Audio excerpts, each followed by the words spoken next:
So you're saying you didn't like women from the 18th century because they didn't look like Abba? Yes, sort of, more or less, yeah.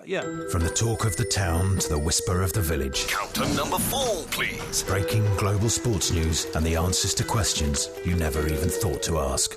Has anyone got a spoon for my kiwi fruit? The two mics. Just like in that film. On Talk Sport. Look at the light! Have you seen the time? Well, listen, when you're talking about, people's valleys being flooded, the time is irrelevant. No, not to them it's not. The time's running out for them. As indeed it is for you. You cannot transport a lorry load of bread in the saddle bag of a bike.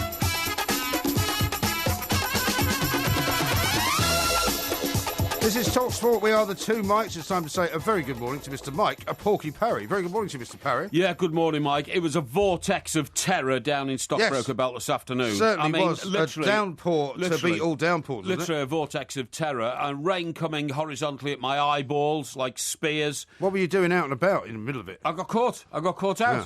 I got out when, I walk most of the time if I don't have to. Yes. Now, believe it or not, there's a picture today of a flood in a place called Wallington. Yes, I've seen that picture. Right. In fact, I tweeted that picture out, and funnily enough, people thought it was you. No, it's not me. It's not me. But the connection is quite remarkable. You see, that is on the route that you could take if you're coming from Stockbroker Belt into London, and that's just sort of the start of Greater London, if you see what I mean. Okay. You know what I mean? It's on the border between What's Surrey. the name? What is it like an A3 road or what? No, it's not. It's just like a shopping road through a place called Wallington. No, you know? okay. Now, the thing is, the reason it floods is because it literally is a deep dip under a railway line and then up again the other side. Yeah. Haven't they got a drain at the bottom of it? Well, they must have, but I couldn't cope with the amount of water that came down. I mean, the heavens literally just opened. Yeah. Now, the funny thing is, you will not believe this, but there is a bank on that road. Yeah. Right on the... When you say a bank, you mean a bank? A bank. I mean, like a bank, like a sort of a curve? No, sorry. I mean a bank like an institution that deals with money. Oh, I see. Right. Yes, Yeah, that sort of bank. Yeah. Where we are registered as a company. Really? Yeah, where that flood Why are you giving took this place. information away? Well, it doesn't matter, does it? It does matter. Why? Because every piece of information that you give away about your financial situation is picked upon by people who would like to take all your money away. No, you don't understand. Yes, I do understand. No, you don't understand. If somebody wants to now know where the Two Mikes bank account is registered, they now know. No. You've just told them. No, they don't. You've just told them. No, I didn't. You've just said that our account is registered at a bank in Wallington. No, you idiot. The bank building also contains Company's House. Does it? For Surrey. Really? Right, and that's where we're registered. Oh, good. Well, why don't you tell them that as well? Well, why not? Well, because these are pieces of information which are supposed to be financially, sensitive. Right, what's going to happen now? Well, anybody who wants to hack into the account will now have the information about where the company's material is kept in Company's House, and also where the bank account can be located. Is that right? Yes. Yeah, OK. Well, we'll have to empty the bank account then, won't we? Put it Well, somewhere you probably else. will, actually. You probably have to now move it somewhere else. Yeah, all right, I'll do that. All right. Plank you are. I wouldn't worry about it, mate. I'm just trying to be helpful and let people know what's going on. You know what I mean? Did you see the piece of video from that particular flood as well? Yeah, where there's somebody's trapped in a car. No, before that, there's people sort of stopping before the, the great wall of water. Yes. But you can't tell, obviously, when you're driving towards the water, how deep it is, right? And there's people actually on the side of the pavement waving people on.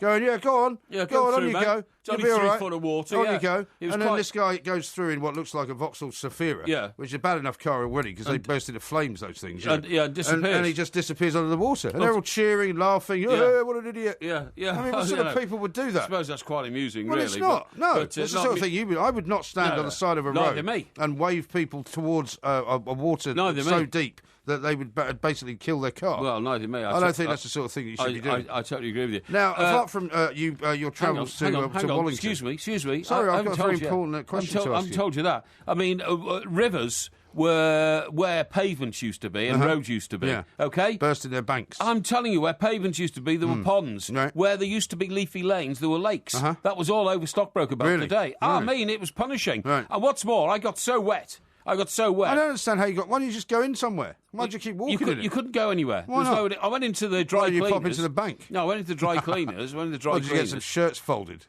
No, I had some trousers to pick up. Trousers? Yes. In the dry cleaners? Yes. Oh, right. Yes. Did you have them pressed? No, I had them shortened, actually. Shortened? Yeah. And, so what's your problem? Of course. Have you got turn-ups on them? No. No, they haven't, but I had them shortened. Well, these trousers you bought Sports Direct were too long? No. I bought them actually from Marks and Spencer's. Oh, right. Yeah, that's where I buy all my chinos, right? Is that right? And why don't you buy my size that fit? They do all different sizes there. Because I'm smarter than the average bear, and I buy them deliberately longer so that when I get them shortened, they're broader at the ankle than normal trousers. Why do you want that? Because they look how much you get them shortened by? About a foot? Yeah, that's right. Yeah, about a foot, yeah. A foot? And they look more fashionable. And, you get them shortened by a foot? About 9 inches, 9 or 10 really? inches, yes, yeah. What size do you buy? Because your inside leg measurement, you've told us, is 25 3/4, right? No, it's not. It's 26 and a half. 26 and a half. And you can get the length of trousers up to 36. So you're buying them 35-ish and having that's them right, cut back? Yeah, that's right. It's bonkers. Yeah, no, it's not. No, it works very well. What size waist? Normal size. Normal? Yeah. What, 38? No, it's just normal. 42? I don't know. What do you mean you don't know? Don't you try them on? I don't need to. I just look at them and I think that's about right, and I just wear them. That's about right. It's no problem. Well, what size do you think you are? Don't panic, eh? What size do you think? Why are you so sensitive about the size of your waist? I am not sensitive at all. Anyway, listen, what I was going to say to you was I got absolutely drenched because when I was in the dry cleaners, he asked me to leave. Because, yeah. Not surprisingly. Why? Well, I'll tell you why. Because it was quite busy, and the only place to wait was in the doorwell. Oh, yeah. But if you waited in the doorwell, the alarm was going bing, bing, bing, bing, bing, bing, bing, bing. Why was there an alarm going? Well, because that goes if somebody walks in or walks out. Oh, I see. But I was standing at the crucial point where it went bing, bing, bing, what, bing, you mean bing, the bing. place was so rammed inside you couldn't get inside the shop? Well, it's only a small shop. And it sounds very chaotic, this day of yours. Yeah, well, it was a bit chaotic. So anyway, I then had to walk the last sort of 150 yards home in pouring rain. Why didn't you just go for a coffee or something, or go to a pub? Well, I don't do that sort of thing. I don't go to a pub during the day. You don't go to a pub during the day? No. I mean, you do, I know, but I don't. Well, no, I mean, I didn't go to a pub today, but I got a picture here from a man that you ran into today. Oh, yes? Stephen. He said, thrilled to meet Mike Parry today in London as I embarked on unexpected bladderation. Oh, that's right. And he said, an absolute gent. Now, where do you think that picture's taken? That picture was taken at Wetherspoons Victoria Station. Right. It's his drink, not mine. That's a pub? I wasn't in the pub. Well, you were in the pub because you have to go up the stairs and out the back of the pub to stand in that part of it. No. So how did you manage to get there without actually being in the pub? Because I walked up the back entrance. Yes, no, you can't. I'm telling you, you can. I walked at the back entrance to the pub, right? To go along the passageway at the back to go through, to go to the station. It's as simple as that. No, because because Wetherspoons is above the station concourse. Yeah, from one side to the other, and you can go through it to get to the platform that I needed to go to Stockbroker. You expect us to believe that you were in a pub, but you didn't have a drink. Yeah, exactly. You expect us to believe that this guy Stephen met you. He came up to me. You just happened to be walking past. Came up to me and said hello. He's a very nice chap. Why are you not wearing a jacket? Because I didn't wear a jacket when I was out today because it was too hot. I see. I had my shoulder bag with me with all my chattels in it. Well, I guess if Stephen's listening, he can let us know whether you were having a drink or not. Well, I wasn't having a drink. Don't worry about it. Now, I'm not worried about it. I just don't know why you would say you weren't if you were clearly pictured in a pub. I think it's about time we have the result of winners and losers, don't you? I think you can have that. There's not a lot of time left at the moment. Well, so we need it right now. We can either do it straight away. Let's do it now. And not dwell on it. The result is as follows for winners and losers. 1,367 votes have been cast. Yes. And as of midnight, the result was a 51% to 49% victory to Mr. Mike Parry. Porky Parry. Thank you. Woo, woo, woo, woo, woo, woo, woo, woo, woo. Thank you, everybody, for... Excuse me, I got excited there. Thank you, everybody, for voting for me. It was justice. Justice was done, and it will be done again next week and the week after. That makes it intriguingly 4.5 to 3.5. In my with favour. only about 4 weeks to go, or possibly 5. We're not quite sure. So well done, congratulations. Excellent. You'll notice that I don't accuse you of gerrymandering. You'll notice that I don't accuse you of anything untoward. Well, you can't. And you notice that I congratulate you. So let that be a lesson to you, so that when you know the next time you lose, you can be a little bit more gracious. Well, you're so ashamed of your behaviour and suggesting that I cheated. I'm not at all ashamed. Because I had the massive victory in the Porky quiz last Friday morning. I don't see how you can call it a victory. I've just had a massive victory. You don't have a victory by getting losers. 6 out of 10. I will have a massive victory tonight on the Ask Porky, because that will help. Well, you don't win Ask Porky, you're helping people. Helping people, How is that a victory? I'll have another victory tomorrow night when I do my TV review in Porky Vision. That's not a victory either. Well, it will be. No. It will be, don't worry. You are a sadly deluded man. No, I'm not. Who sees everything in terms of winning and losing. 9. Which is why you're so unhappy most of the time, because you're basically, in life, a loser. This is Talk Sport. The Two Mikes. Simulcast across the UK on Talk Sport and Talk Radio.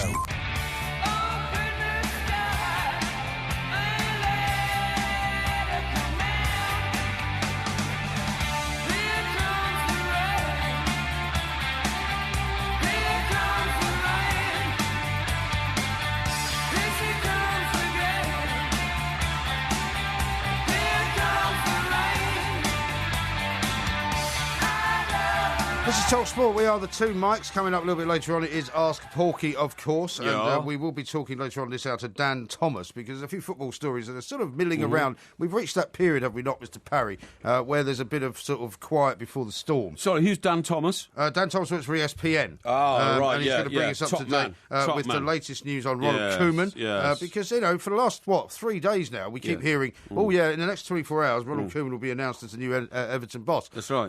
But it just keeps not happening. Well, it is going to happen. Well, it may happen, but I mean, we're talking now Sunday, Monday, Yes. Tuesday. Yes. All 3 days we were told is in the next 24 hours, absolutely imminent. Various websites predicting it. Well, that's because it's got to be done properly, of course. Yeah, but why would people say it's going to be announced in the next 24 hours if it's not?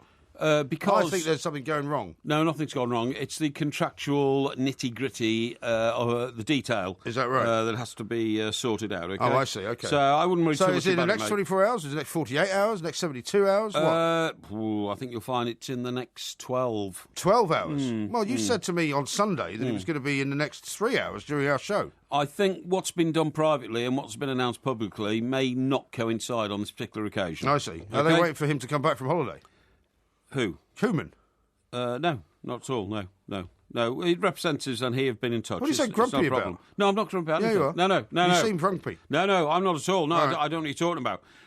That's always the way you accuse me of that when you can't sort of keep up with things. I mean, look at the start of the show. I've asked you if you went to the pub. You said no. Yeah. Tomo says Porky's been rumbled about the pub. No, I haven't, no. Alessandro says Porky has a complicated life. Yeah, I do have a complicated life because because you can't tell the truth. No, I have to keep a lot of balls up in the air, a lot of plates spinning. You know a lot of balls up in the air. Yeah. No kidding. No. Now, well, you can't do that. That will eventually lead to all the plates coming crashing down. No. And you being rumbled. No. Now, look, at the moment, I've given you a graphic description with the most eloquent sort of illustrative prose about the worst rainstorm that's happened in Stockbroker Belt for nearly 25 lots years. of people have been rained on. Right. Why did you get so badly soaked is the question most people are asking. Well, because I don't fear the elements. It's just uncomfortable when they hit you as fiercely as that. How about this from Stephen Darlington? I've won winners and losers. Congratulations. I've established a moral compass for this show. Have you? Yeah. Well, if the moral compass on this show is yours, then we're all in trouble, I can tell you that. I don't think so. I have to say, Porky is nuts, says Stephen Darlington. Yeah. He's basically said he doesn't bother buying the correct trouser size, he just guesses.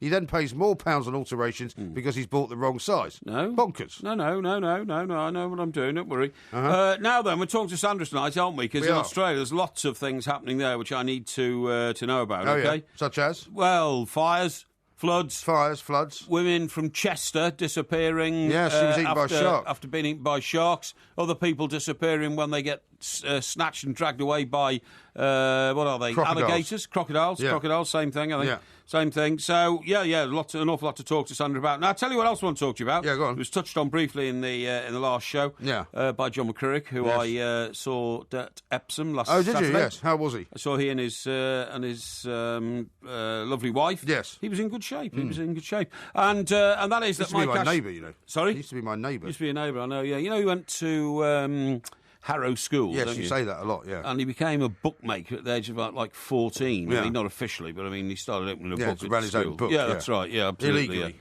Sorry? Illegally. Well, yeah, it was illegal in those days, licence, would he? And at 14, you don't have a licence, do you? But I mean, it's one of those schoolboy type things, isn't it? You'd have been a right character at school, I should imagine. I would imagine so. One day he'd have been... Would you like to have gone to Harrow? Filthy rich, and the next day not. Well, David Ellery, of course, who's my favourite referee ever, was a housemaster at Harrow. I mean, a real gentleman, you know what I mean? Right. And so if Harrow produces the sort of people that he is, then the answer might be yes. I think you'd have been found out at Harrow. By the way, why has Martin O'Neill... Yes. My players were fantastic today. I can't ask for more from the boys who do You know what people are going to be asking you to do now soon is a Koeman impression. Well, maybe. But anyway, you have to work on that. Why has Martin O'Neill been given a new 2-year contract by the Football Association of Ireland? Yes, well, they obviously like him. When he is the 5th worst performing manager. He's got them to the Euros. Of recent years. He's got them to the Euros. You know that guy who did a dreadful job, the Italian called Mr. Trapattoni? Yeah. He got them to the last Euros, didn't he? Yeah, but Martin O'Neill's record is worse than Trapattoni's. Yeah, but that's just one of those percentage win things, isn't it? Yeah, but hang on, I don't understand it. They only got into the easiest European competition to get into for 50 years through a playoff anyway. Yeah. Brian Kerr, still got there. Mick McCarthy, even Trapattoni have done better than Martin O'Neill. The only one who's done any worse is Steve Staunton, who was only there for 5 minutes. But he hasn't been there that long, though, has he? And had never been a manager before. I just don't get it, Why are you so worried about the Ireland squad? I'm telling you. That's not him. That's Brendan Rodgers. I'm telling you. That is definitely Brendan Rodgers. You're going to have to give us a Koeman. Come on. My players were fantastic today. No, I'm not doing a Koeman. Why not? No. You're not going to make fun of Koeman? No. I have respect for He's Mr. Dutch. Koeman. Like, you made fun of Louis van Gaal, the way he spoke. He does not speak as Dutch as Van Gaal, because he's been in England longest time. Yes, that's not bad for Koeman, I think. And he's able to converse on a real level with the English media people. Yes, and he was a much better player in a way than many of the other managers that have come from Koeman, who's quite an outstanding footballer. Won the Champions League twice, I think, didn't he? Yeah, by the way, Martin O'Neill getting this new contract is taking Roy Keane along with him as well, who seems to be increasingly the spokesman, the voice, and actually the coach for Ireland. But you seem to be kind of obsessed. But you seem to be obsessed with Roy Keane. Well, I'm not obsessed with Roy Keane. Yeah, but we brought Roy Keane up in every show we've done now for about the last 4 days. Well, I think Roy Keane is a very dark character. Well, what's wrong with being dark? Nothing at all. But there's something... I'm a very dark character. There's something very sinister about, a chap like Roy Keane. Why? Who... Well, because he's what have you got against Roy Keane? That's what I want to know. You have constantly never said anything good about Roy Keane. No, he's very unpredictable. I think Roy Keane was a fantastic footballer. Yeah. Yes, he had a bit of a temper. Yeah. Yes, he committed some acts on the football pitch which he shouldn't have done. Yeah, but he smashed Mick McCarthy's World Cup preparations. Yes, pieces, he did, didn't he? But he's a character. And yet now he's embraced we need people like him in football. The Irish Football Association, as though he's, the Messiah and all this kind of stuff. As far as they're concerned, he probably is the Messiah. We need characters like Roy Keane in football. If we didn't have characters like Roy Keane, we'd have all these white bread characters like David Moyes, who are really boring. How could Martin O'Neill allow Roy Keane to keep speaking out against his players, criticising them? Because he's told him to do it. Well, in that case, he's... Have you never worked in a management structure where certain people get certain other people to do certain things for them? No, I was doing it myself. Well, no, that's why you didn't do very well in newspapers then. Because I did extremely well in newspapers. You didn't, because you never understood the politics. And the point is that, sometimes the boss wants to have a dog that barks on his behalf. Yeah, and that's clearly what Roy Keane is for Martin O'Neill. Yeah, well, I've explained all this to you before. I would never have been a dog. Now, I'll tell you what I'm going to talk to you about, because it's really, really important. Did you see that Abba got back together? What? Did you see Abba got back together? No, I did not see Abba got back together. Did they? And they appeared on the stage together, and I'm rather disappointed, actually, because what happened was they all got back together because it was the first time in 30 years, and they got together on this stage, right? What stage? The stage was in Stockholm. Oh, yeah. Did they perform? Yes, Burrs Salonga Entertainment Venue in Stockholm, and they began singing the little-known ABBA track, Me and I. I don't even remember that, from the album Super Trooper. Oh, yeah. But it was in tribute to male band members Bjorn Ulvaeus and Benny Andersson, who are both 71. Bjorn and Benny. Benny's the one who looks like you, isn't he? You don't know, he's a spit image of you. Yeah, Benny is, that's right. Yeah, you really look alike. So what, they actually performed for the first time? Yeah, what it was is these guys, for the work they've done since ABBA broke up, were getting awards, from, some great showbiz organisation. So all 4 of them turned up, and it was absolutely amazing, says Miss Lindstag. Right. Now, the reason why I think... I thought the blonde woman was in Agneta. I thought she was in sort of reclusive mode. Well, she bought an island and lived on it with her own stalker. But did she not? Yeah. I don't think she meant to. No, she did. What, with her own... What, she invited the stalker? I think she married the stalker. Really? I think so, yeah. Well, that's only going to encourage other stalkers. No, she married... Are you sure? She married Swedish surgeon Thomas Sonnenfeld in 1990. Well. 10 years after she split from Bjorn, OK? Yeah, right.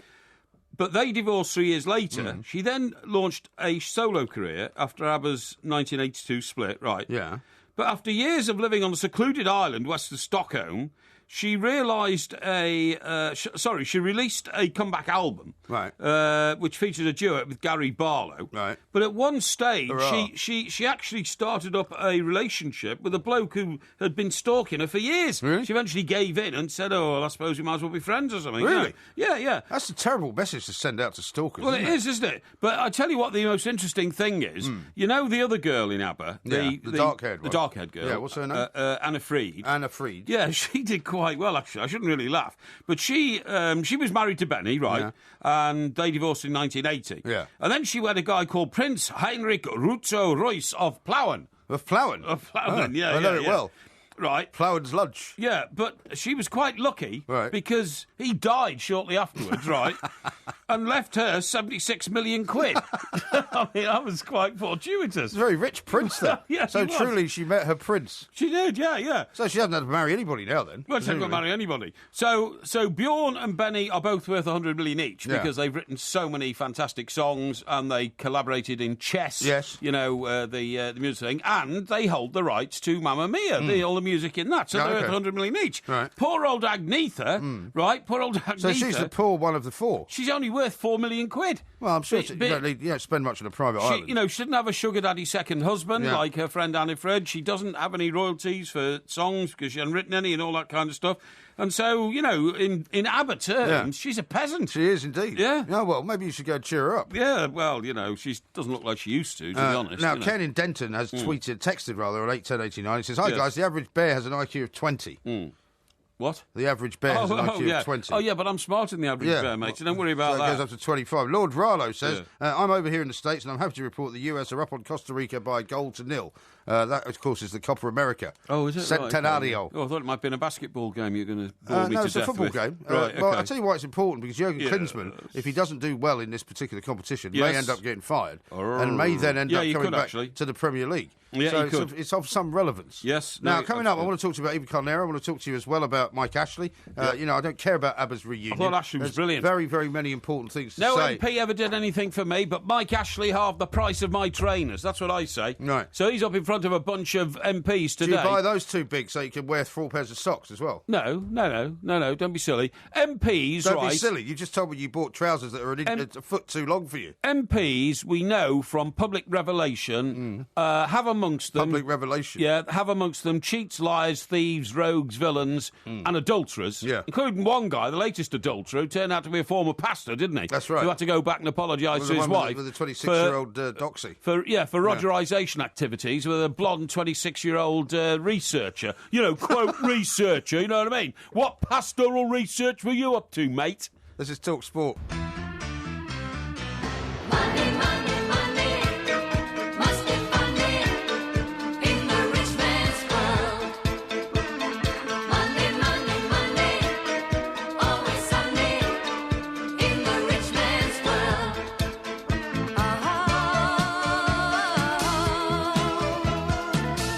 All the things I could do if I had a little money. It's a rich man's world. This is Talk Sport. We are the two mics, and of course, there will be a podcast coming out a little bit later on.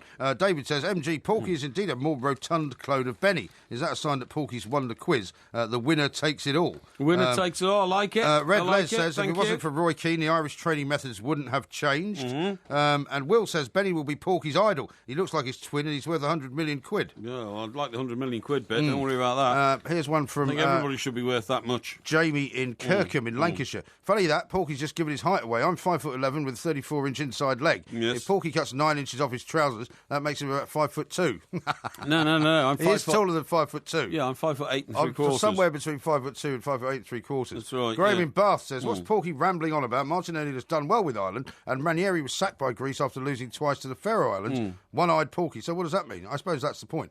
I mean, I suppose for Ireland, what they want as well is they want a guy who's going to stay with them for a while and maybe build something there. But do they need somebody who, you know... I mean, who if they didn't have Martin O'Neill, who would they get? I observe what is going on the training field, and I am deeply, deeply impressed by the attitude. I mean, he's just the professor. You know, he is, but he's always had that image, hasn't he? Martin O'Neill, the professor, you know, professorial, that kind of stuff. Yeah. We also don't. But he is in the same mould. But I think maybe it's the other way around. Maybe Brendan Rodgers in the mould of Martin O'Neill. Maybe. I don't like the fact that he rolls up the sleeves of his tracky top when he's watching football matches. Why don't you and like then that? leaps up and Why have down you got such madly a when problem the with team these guys? scores. I don't understand what you've got against Martin O'Neill and Roy Keane collectively. I haven't. Or maybe Ireland. I haven't. I just think that people who are able to con others into think they're better than they are have it leaves a sour taste in the mouth, in my view. Listen, if you have trouble on a train at the moment, you know why it is? What sort of trouble? Well, any sort of trouble, the train being cancelled or something like that. Now, Robin, who is a great colleague of ours here at... Schönhofer.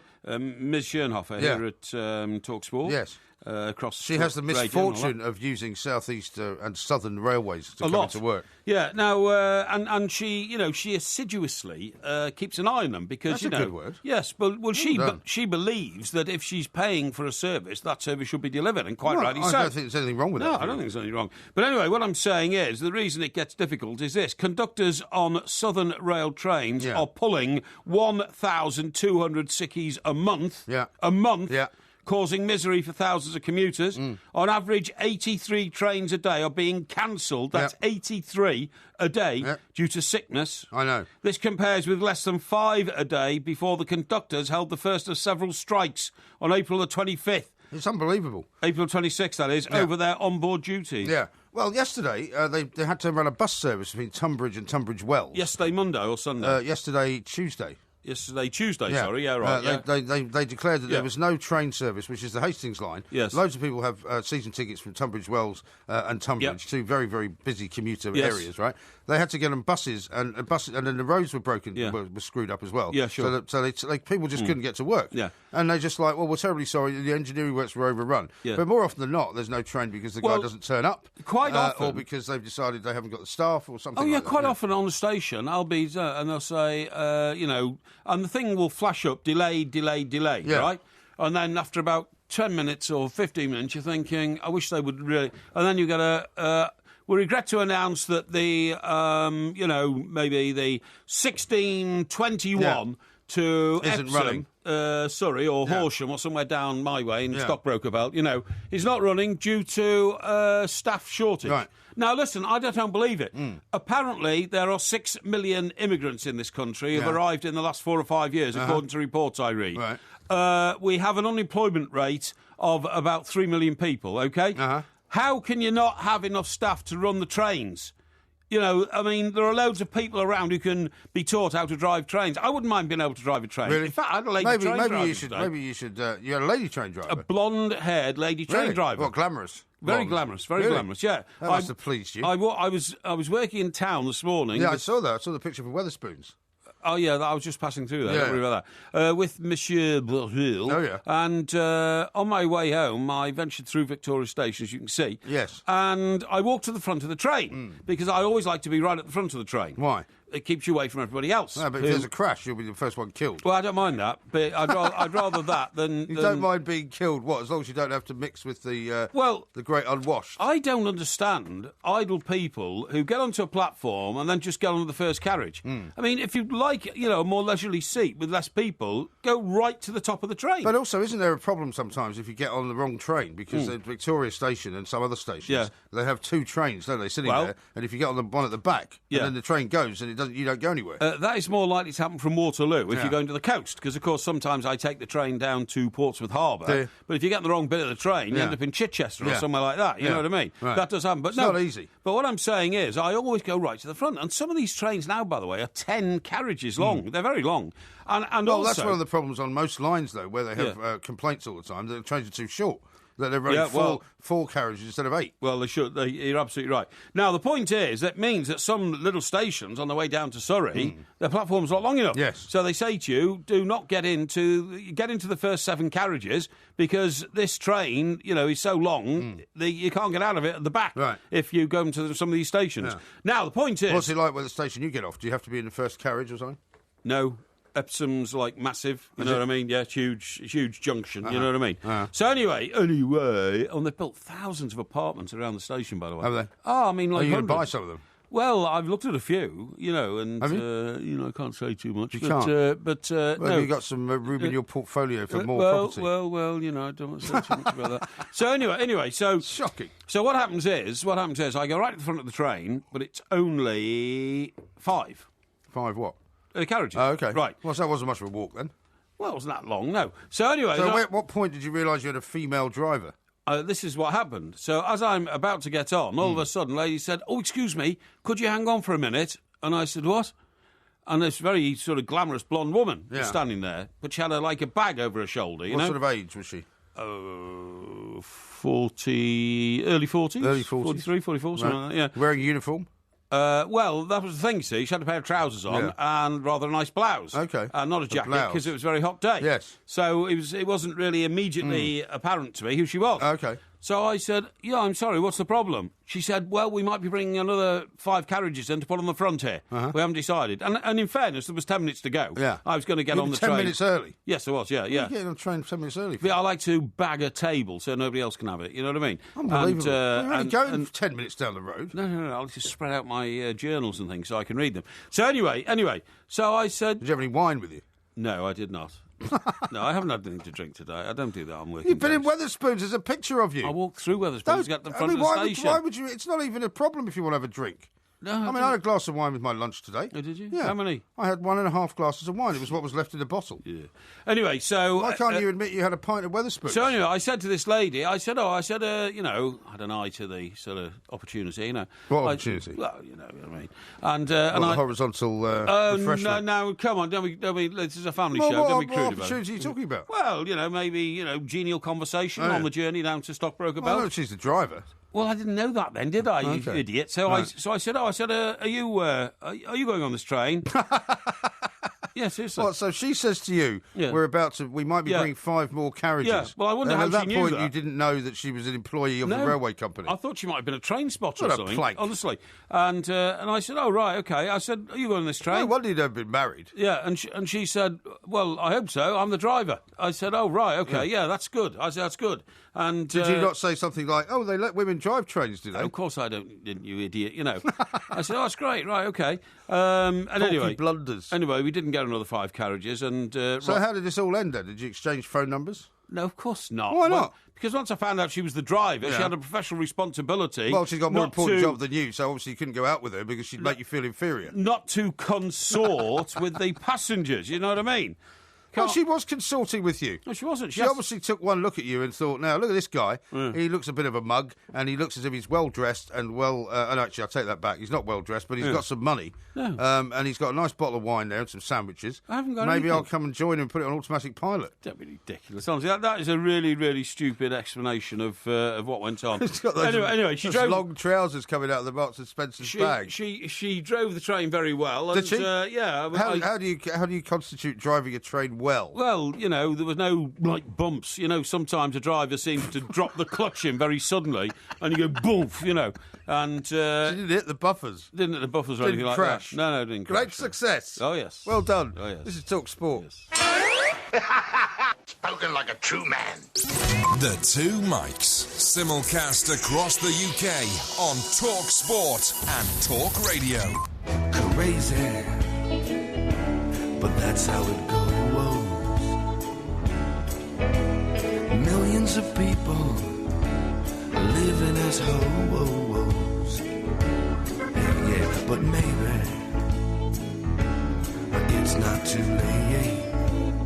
This is Talk Sports. We are the Two Mikes. Coming up a little bit later on, it's Ask Porky, of course. So if you've got any problems that you need solving, any questions that you want answering, any Yes. quandaries or sort of dilemmas that you've never known the answer to or how to figure out, Porky's here to help you because he is here to help. You can tweet us at the Two Mikes, send it to our Facebook page. We've got loads of questions already, Yeah. but if you've got particularly good ones, they may make it onto the final list. Right now, though, Mr. Parry, we're going to talk to Dan Thomas, Excellent. who works for the ESPN, because there are a few sort of football stories that are out there floating You bet. around. You bet. Which we haven't quite nailed down. So we're going to find out what exactly is going on. Dan, a very good morning to you. Welcome to the show. Morning, boys. I thought you wanted to talk about Copper Centenario. I thought that's what it was all about tonight, no? Well, one of you became the Jay Rayner of football correspondence. Yeah, well, we can talk about the Copper Centenario. I see USA are beating Costa Rica. Is it Costa Rica they're playing? By 2 Yeah, goals. there you go. Finger on the pulse, Mike. I like it. 2-0. We're just watching it here. Jurgen Klinsmann saving his job. No, I thought we'd ask you about, all these sort of stories that are up in the air, which we assume are going to happen, but we don't really know whether they are and why they're taking so long. Ronald Koeman, Zlatan Ibrahimovic is keeping everybody on tenterhooks. Jamie Vardy's decided he's going to wait till after the Euros. What's going on? I don't know. This Jamie Vardy one's strange, isn't it? Because you think, oh, right, I'll focus on the Euros and then I'll make a decision at the end. Surely you make a decision now so then you can focus on the Euros. Well, Dan, unless because Arsenal have triggered this release in his clause and Arsenal have shown a great interest, don't you think now a flurry of agents will have got busy and Jamie Vardy might now have a decision as to which club to move to? It might not just be Arsenal. I don't think he's going to do much better than I'm surprised Arsenal in the running in the first place. It's really, I think it just shows a lack of ambition from Wenger once again, doesn't it? When you've got the likes of Morata, Aubameyang, maybe even Higuain on the market, yeah. and you're going for Jamie Vardy, it's like, well, what are you doing here, Wenger? This isn't your type of player at all. You know, you normally have got more ball than, say, Leicester certainly had last season. Vardy uses pace, runs in behind defences. Yeah. And you've got these strikers out there who really could turn you into title contenders. Yes.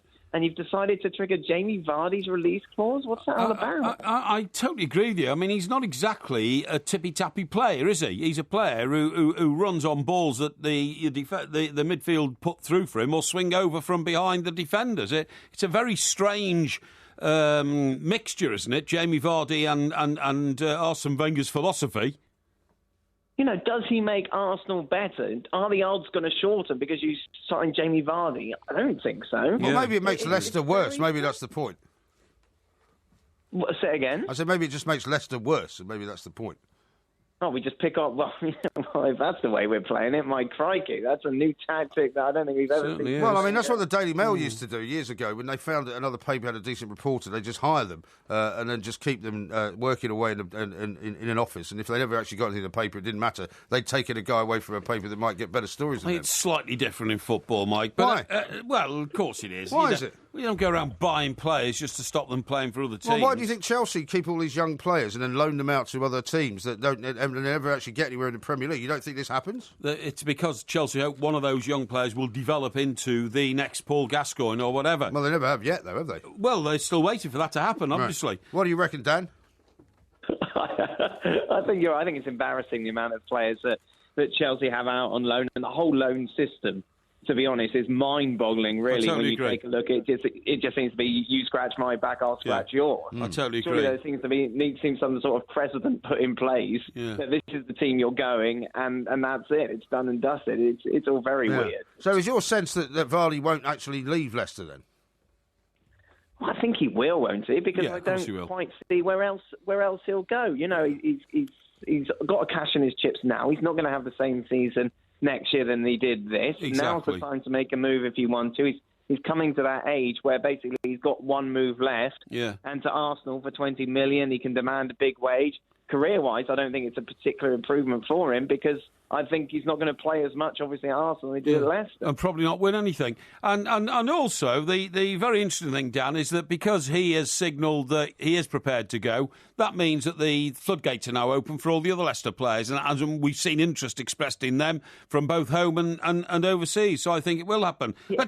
Let's move on to old Koeman, who's going to Everton. Koeman? Koeman. Ronald Koeman. It's a great move for him, great move for Everton. The deal will be done today now. Why is it? Well, you've been saying that for 3 days. The deal will be done today. Well, the deal will be announced today. The deal's already been done, but that is a strategically good move for Everton, who are signalling the new investment of Mr. Mashiri with a very, very positive step forward, I would say, Dan. Can't disagree. You know, I think it just seems to make sense for Koeman. He's done a fantastic job at Southampton. Obviously, Everton are hoping that he can replicate what Pochettino did when he left St Mary's to do the same at Goodison. Yeah, it makes complete sense, really. Yes, it certainly But why does. is it taking such a long time, Dan? Because I'm not just saying this as a journo who kind of reads every day that, you know, this story is imminent and this is about to happen. But they have actually been, I mean, since Sunday, the announcement has been imminent. We were told on Sunday it would probably be announced before the end of the day. On Monday, we were told the same thing. On Tuesday, we were told the same thing. Is there some kind of hold-up here? Oh, my goodness. You know what these things are like. There'll be little clauses, little strategic contract changes being made at the last minute. It'd be very strange now, wouldn't it? And I think it would take a a brave face for Koeman to reappear at Southampton next season if this doesn't go through, considering how far down the line this has gone. You would think. And I see on the back page of the Mirror this morning, it says Stones must stick. Everton basically telling John Stones that we don't care how unhappy you are, even if we get offered 40 million quid, you're not leaving Goodison Park. Eh? John Stones, what is he? You know, I couldn't even get in the team last year. He seems to have this price tag that goes up and up every time I read a rumour about him. I know, it's amazing. Because he's English. Yeah. It's extraordinary. Yeah. Well, you say it's extraordinary, except for the fact, Dan, that you and I don't work in the football business at the playing level, and clearly those who do see something in John Stones, if managed properly, and I don't think he was managed properly by his last manager, Roberto Martinez, then I still believe that he will be one day England's captain and outstanding defender. I think if he wasn't English, we wouldn't know who he was. I think it's as simple as that. Well, how do you mean by that? Because he's a ball player? Well, because the fact is that Chelsea came in for him last season. All of a sudden, everything went crazy. All this hype around this kid went nuts. He couldn't take it. He went into his shell. Yet here we are still, 12 months later, talking about a potential England captain. It seems very strange. Yeah. The other story we should talk about, of course, as we lead into the England game at the weekend, the opening game against Russia, is what's the deal with Smalling? Is he injured? Is he not injured? Would you even start with Stones? I mean, what is going to be the scenario for Roy Hodgson in this first game? He's left himself bare at the back when you take a look at the squad, isn't it? There isn't a lot to choose from. Who would have thought there'd be so much hysteria over an injury to Chris Smalling? I know. A couple of years ago, he's what? I think he's probably the first-string centre-back, isn't he? Gary Cahill alongside him. As much as you talk about whether or not Vardy will play away, you play Rooney in this team. Should Ali play as the number 10? Without question, the weakness is England's defence. The good thing is, the weakness is everybody's defence in this tournament. Yeah, it is. Yeah, I totally agree. How are England going to do then, Dan? Well, there's that sense of optimism around it. I think if we can get to the semis, then I think it would be an excellent tournament. I totally agree. I love the international stuff, boys. I love it. I grew up in Cornwall. I didn't have a Premier League team. England is very much my side. Yes. And all those great memories, and indeed bad memories, seem to stem through England throughout my life. And I just hope they go in and they put in a good show. I don't want to see another World Cup that we saw in South Africa where they were just... I was going to say, you don't sound old enough, Dad, to have any great memories. I mean, because there haven't been many great memories for a long time. Yeah, I know. But I don't go as far back as you boys. I know, but still, you've got Gaza and you've got Michael Owen against Argentina and a Gareth Southgate, blah blah blah. But this is what, and it's just everybody coming together and supporting the team. I love going down the pub and watching it, and it's something that I miss actually being over here. Mm-hmm. No, absolutely right. So, I mean, against Russia, I mean, we keep finding... I mean, there's one of these rather tedious pictures on the back page of The Sun with one of Roy Hodgson's staff holding up a team sheet, and supposedly this gives everything away, which of course it doesn't. I mean, do you think that he's going to start with Vardy and Kane?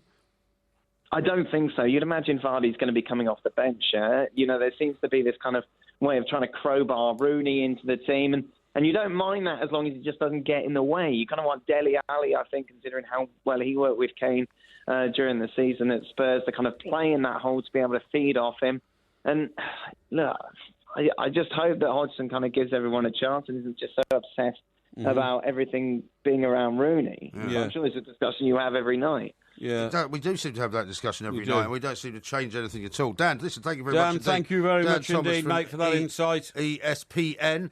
We've got lots more to bring you, of course, coming up in the next hour. Sandra Lee's going to be here. It's half-time between America and Costa what's Rica. The score? It's 3-0 to the United States of America. It? Great. Isn't this the team that England had so much trouble with at the World Cup? We did have a bit of a problem. Yeah, seems like the United States are not having any trouble with them at all. This is Talk Sport.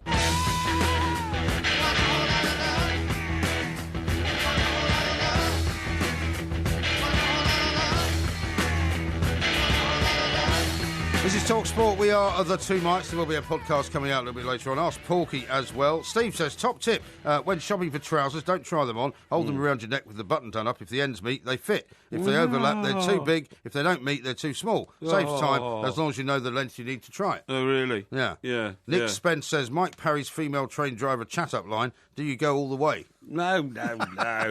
It wasn't like that at all. I didn't even know she was a train driver, did I? Yeah, but at what point did you work out that she was? When I Did she said, wear a jacket on? "Oh, you come on," and she told me she was the train driver, so I would not worry too much about You're supposed to be a born observer, trained rat-like cunning reporter from the trenches of Fleet Street. Yes, I know, but I wasn't in a. weren't- I wasn't in a vigilant Right. state. Your state hadn't been altered by your visit to Wetherspoons.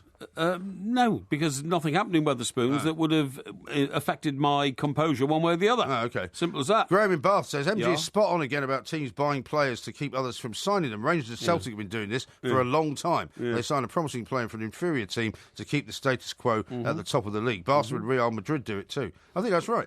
I think there's no doubt that some of the bigger teams in sort of places where they can do it. Well, funny thing is... Because, I mean, I would imagine, like, the say, the sort of traditional top four teams in this country would have hated Leicester winning the league, right? Yeah. So if they can help collectively to dismantle the winning Leicester team, they'll do it. Oh, yeah, sure, but I think they want to acquire their players because they were very good. Years and years ago, right, Bill Shankly bought a young lad called Alan Evans from Wolves. I remember Alan Evans. With his Used to long play flowing number hair. 8, I think, didn't he? Was, no, 10. 9. Was he 9? He was the most expensive teenager in the country at the time. He looked like he had dyed hair, but actually was natural colour, that's wasn't right. he? Yeah. And he had a very prominent nose. He looked a bit like a sheepdog, actually, with his hair. You're absolutely right. He was saying Fellaini's hair, by the way.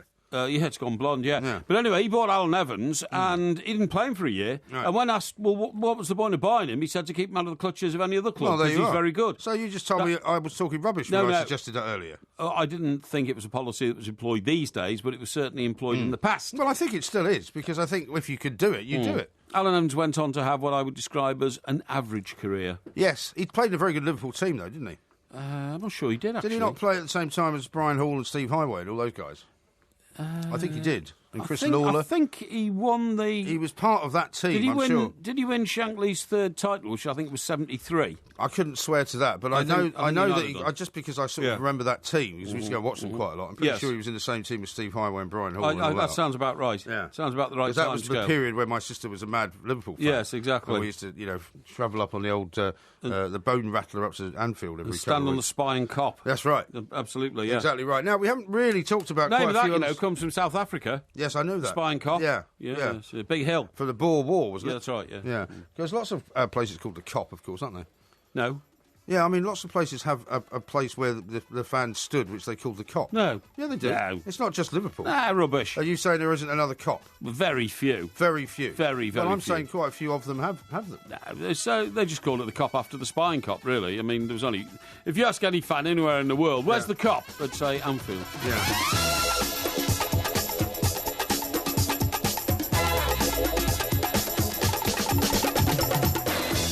This is Talk Sport. We are the Two Mics. There will be a podcast coming out a little bit later on. Got quite a few texts and emails to read out to you. Yes. Here's one from D who says, Vardy would be a fool to sign for Arsenal before the Euros. If he has a good tournament, his price goes up. His price will not go down. That's a good point. I suppose that might be something in his mind. Yes, I suppose it could be. Certainly his weekly wage might go up if he suddenly turned out to be leading scorer in Euro 2016. Yeah, indeed. James says this. Please, Porky, ask Mike why he's trying to put a downer on the Koeman move to Everton, which I presume is directed at you to ask me. I'm not trying to put a downer on it, James. I'm just wondering why, for the last 3 days, we've been told it's imminent, we're going to have this announcement in the next 24 hours. Know and it doesn't why. happen. Because the deals are now so expensive and, worth so much money that you just don't do them lightly. You do them extremely thoroughly and make sure that you've got everything right. Now, there's one here. Of course, we talked about Abba in the last hour of the show. Did. And a nice play on words here. It's from Mal, and he says, how about gimme, gimme, gimme? Now, this is the, A Man After Midnight. Yeah, gimme, gimme, gimme a man after midnight. Yeah. So they've rewritten that to gimme, gimme, gimme a plank after midnight. It's a bit harsh, isn't it? That is a bit harsh. Yeah. Jay in Lancashire It's says directed at other me. teams such as Sheffield Wednesday and Leeds, amongst others, Yes. have a Cop end. Yeah. Cop just means a small hill and got its name from the Battle of Spy and Cop in the Boer War in 1900. Exactly. And down in Preston says, in fact, Preston North End have a Cop named after Bill Shankly, the Bill Shankly Cop, as he also managed us. I didn't know that. I thought he managed Huddersfield before he Well, down in he Preston went to says Liverpool. Preston North End. Well, maybe he managed both. Did he play for Preston North End? Because I'm trying to remember who he played for now. He might have played for Preston. No. Right, OK, well, we'll sort that one out. OK. Now then, another one here. It says... I don't know what this means. It says, Porky was a Rogerizer even back in his Abba days. And then he shows me a picture of Abba at peak, and it's... I don't know. I can't understand that. Well, they're suggesting that you look like Benny even then. Is that what I they're see. saying? I see. I think that's what they're getting. If you at. open up the picture, Benny, who looks like me, is actually manhandling Annifried by sort of grappling her dress. Oh, you is know that what I right? mean? Yes. Well, here's one from Becky who says, Can't have that one. How the hell do those female train drivers work in those pencil skirts and high heels? Very difficult, surely. What's that supposed to mean? Well, I don't know. Because I didn't insinuate in any way that the train drivers were sex objects or anything like that, did I? Of course not. Absolutely not. No. Or even sex victims. No, exactly. And Boz says, Porky, can you please elaborate on the concept of driving a train badly? I'm pretty sure you don't have a clue. How do you drive a train badly? Well, sometimes when you pull out of a station, a train should just start very, very smoothly and then just pick up speed, okay? A bit like tube trains do. For those who've... Don't you hate those ones when the tube train starts and then it goes, that big sort of clicking noise happens because they obviously pass something which is telling them to slow down. Yeah, and it kind of jerks. That's what I'm saying. So sometimes you get above ground trains which start off, but then suddenly it's like somebody's foot falls off the clutch or something and it goes boomf, and you're knocked all over the place and it's rather disconcerting. It gives me hiccups, actually, when that sort of thing happens. Yes. And all I'm saying is a smooth train driver is worth, it's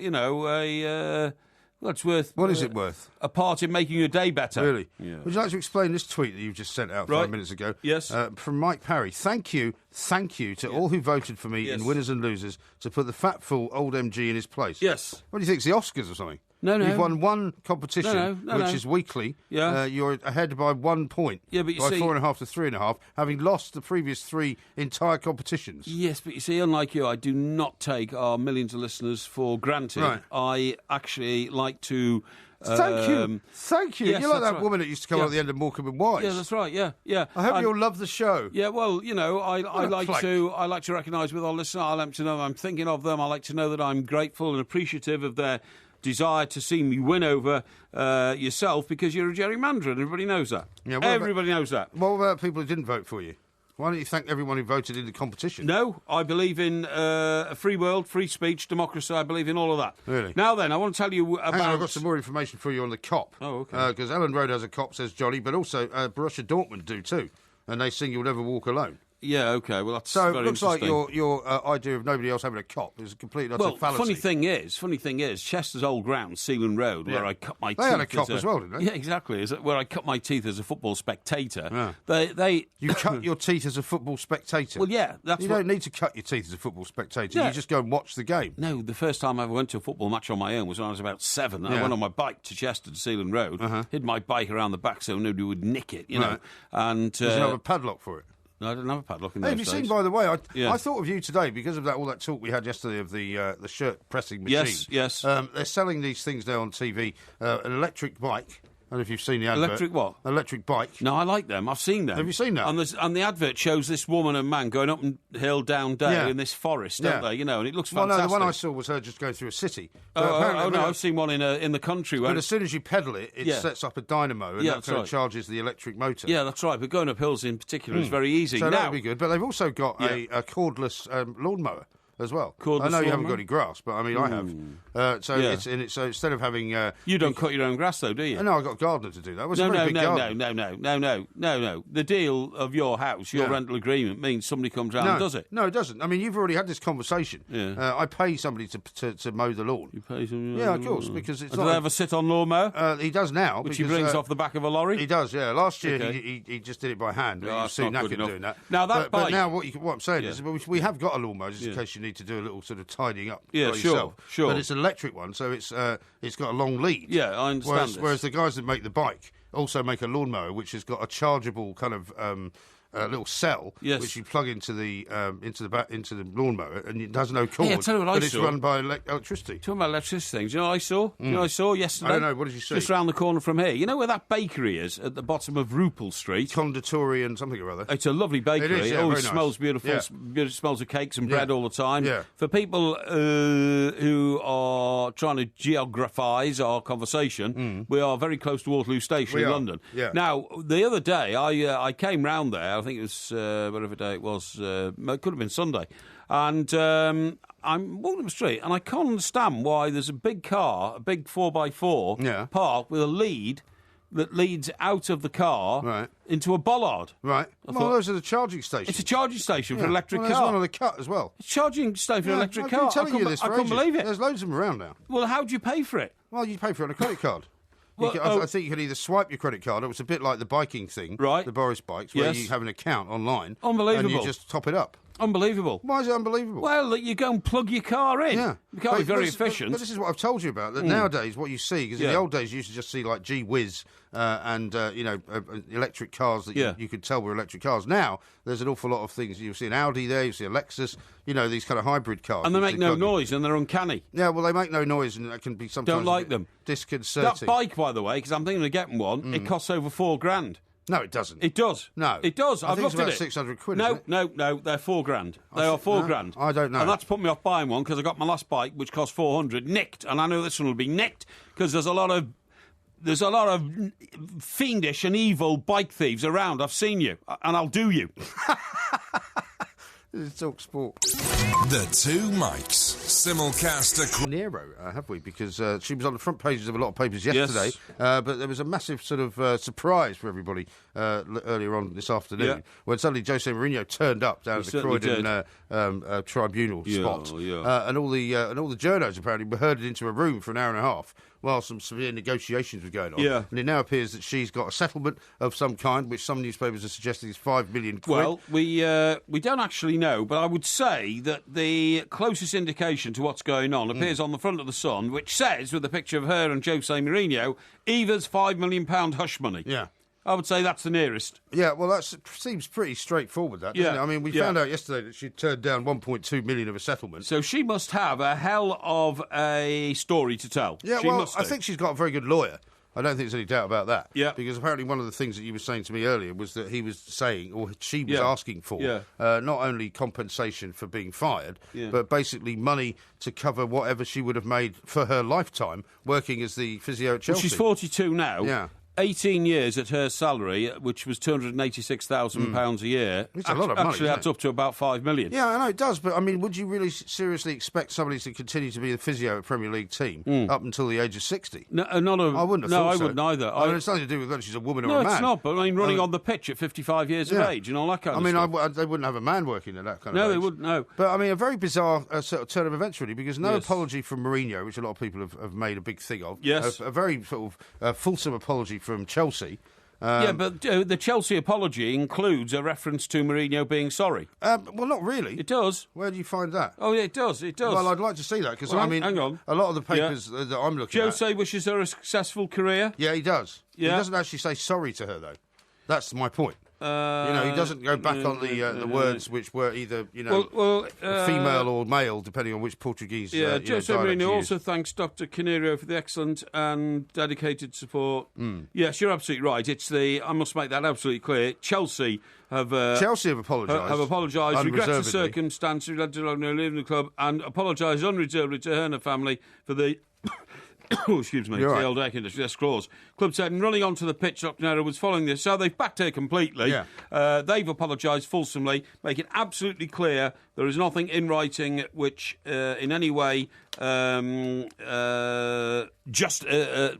could be construed as an apology. So let me ask you a question. Why do you think he was there? Why do you think he was actually summoned to appear? Because he wasn't due to appear at on the stand until next week. Yes. So when he appeared out of nowhere, my belief is that the part of the deal was that she wanted some kind of face-to-face meeting with him as part of the deal. I think once he turned up, I think then people started saying, oh, this is going to be settled now, because I think he had to be there in person, as he was the two central figures in here, Jose Mourinho and Dr. Canario, okay? Yeah, Canaro. Although I noticed throughout the course of the day that loads of people have been pronouncing a name wrong, including the reporter from Sky who pronounced it 3 different ways. Is that young Aidan? I think it was Aidan. Aidan McGee? Not McGee, no. No, hang on, Aidan McGee is the footballer, isn't he? You think Aidan McGeady?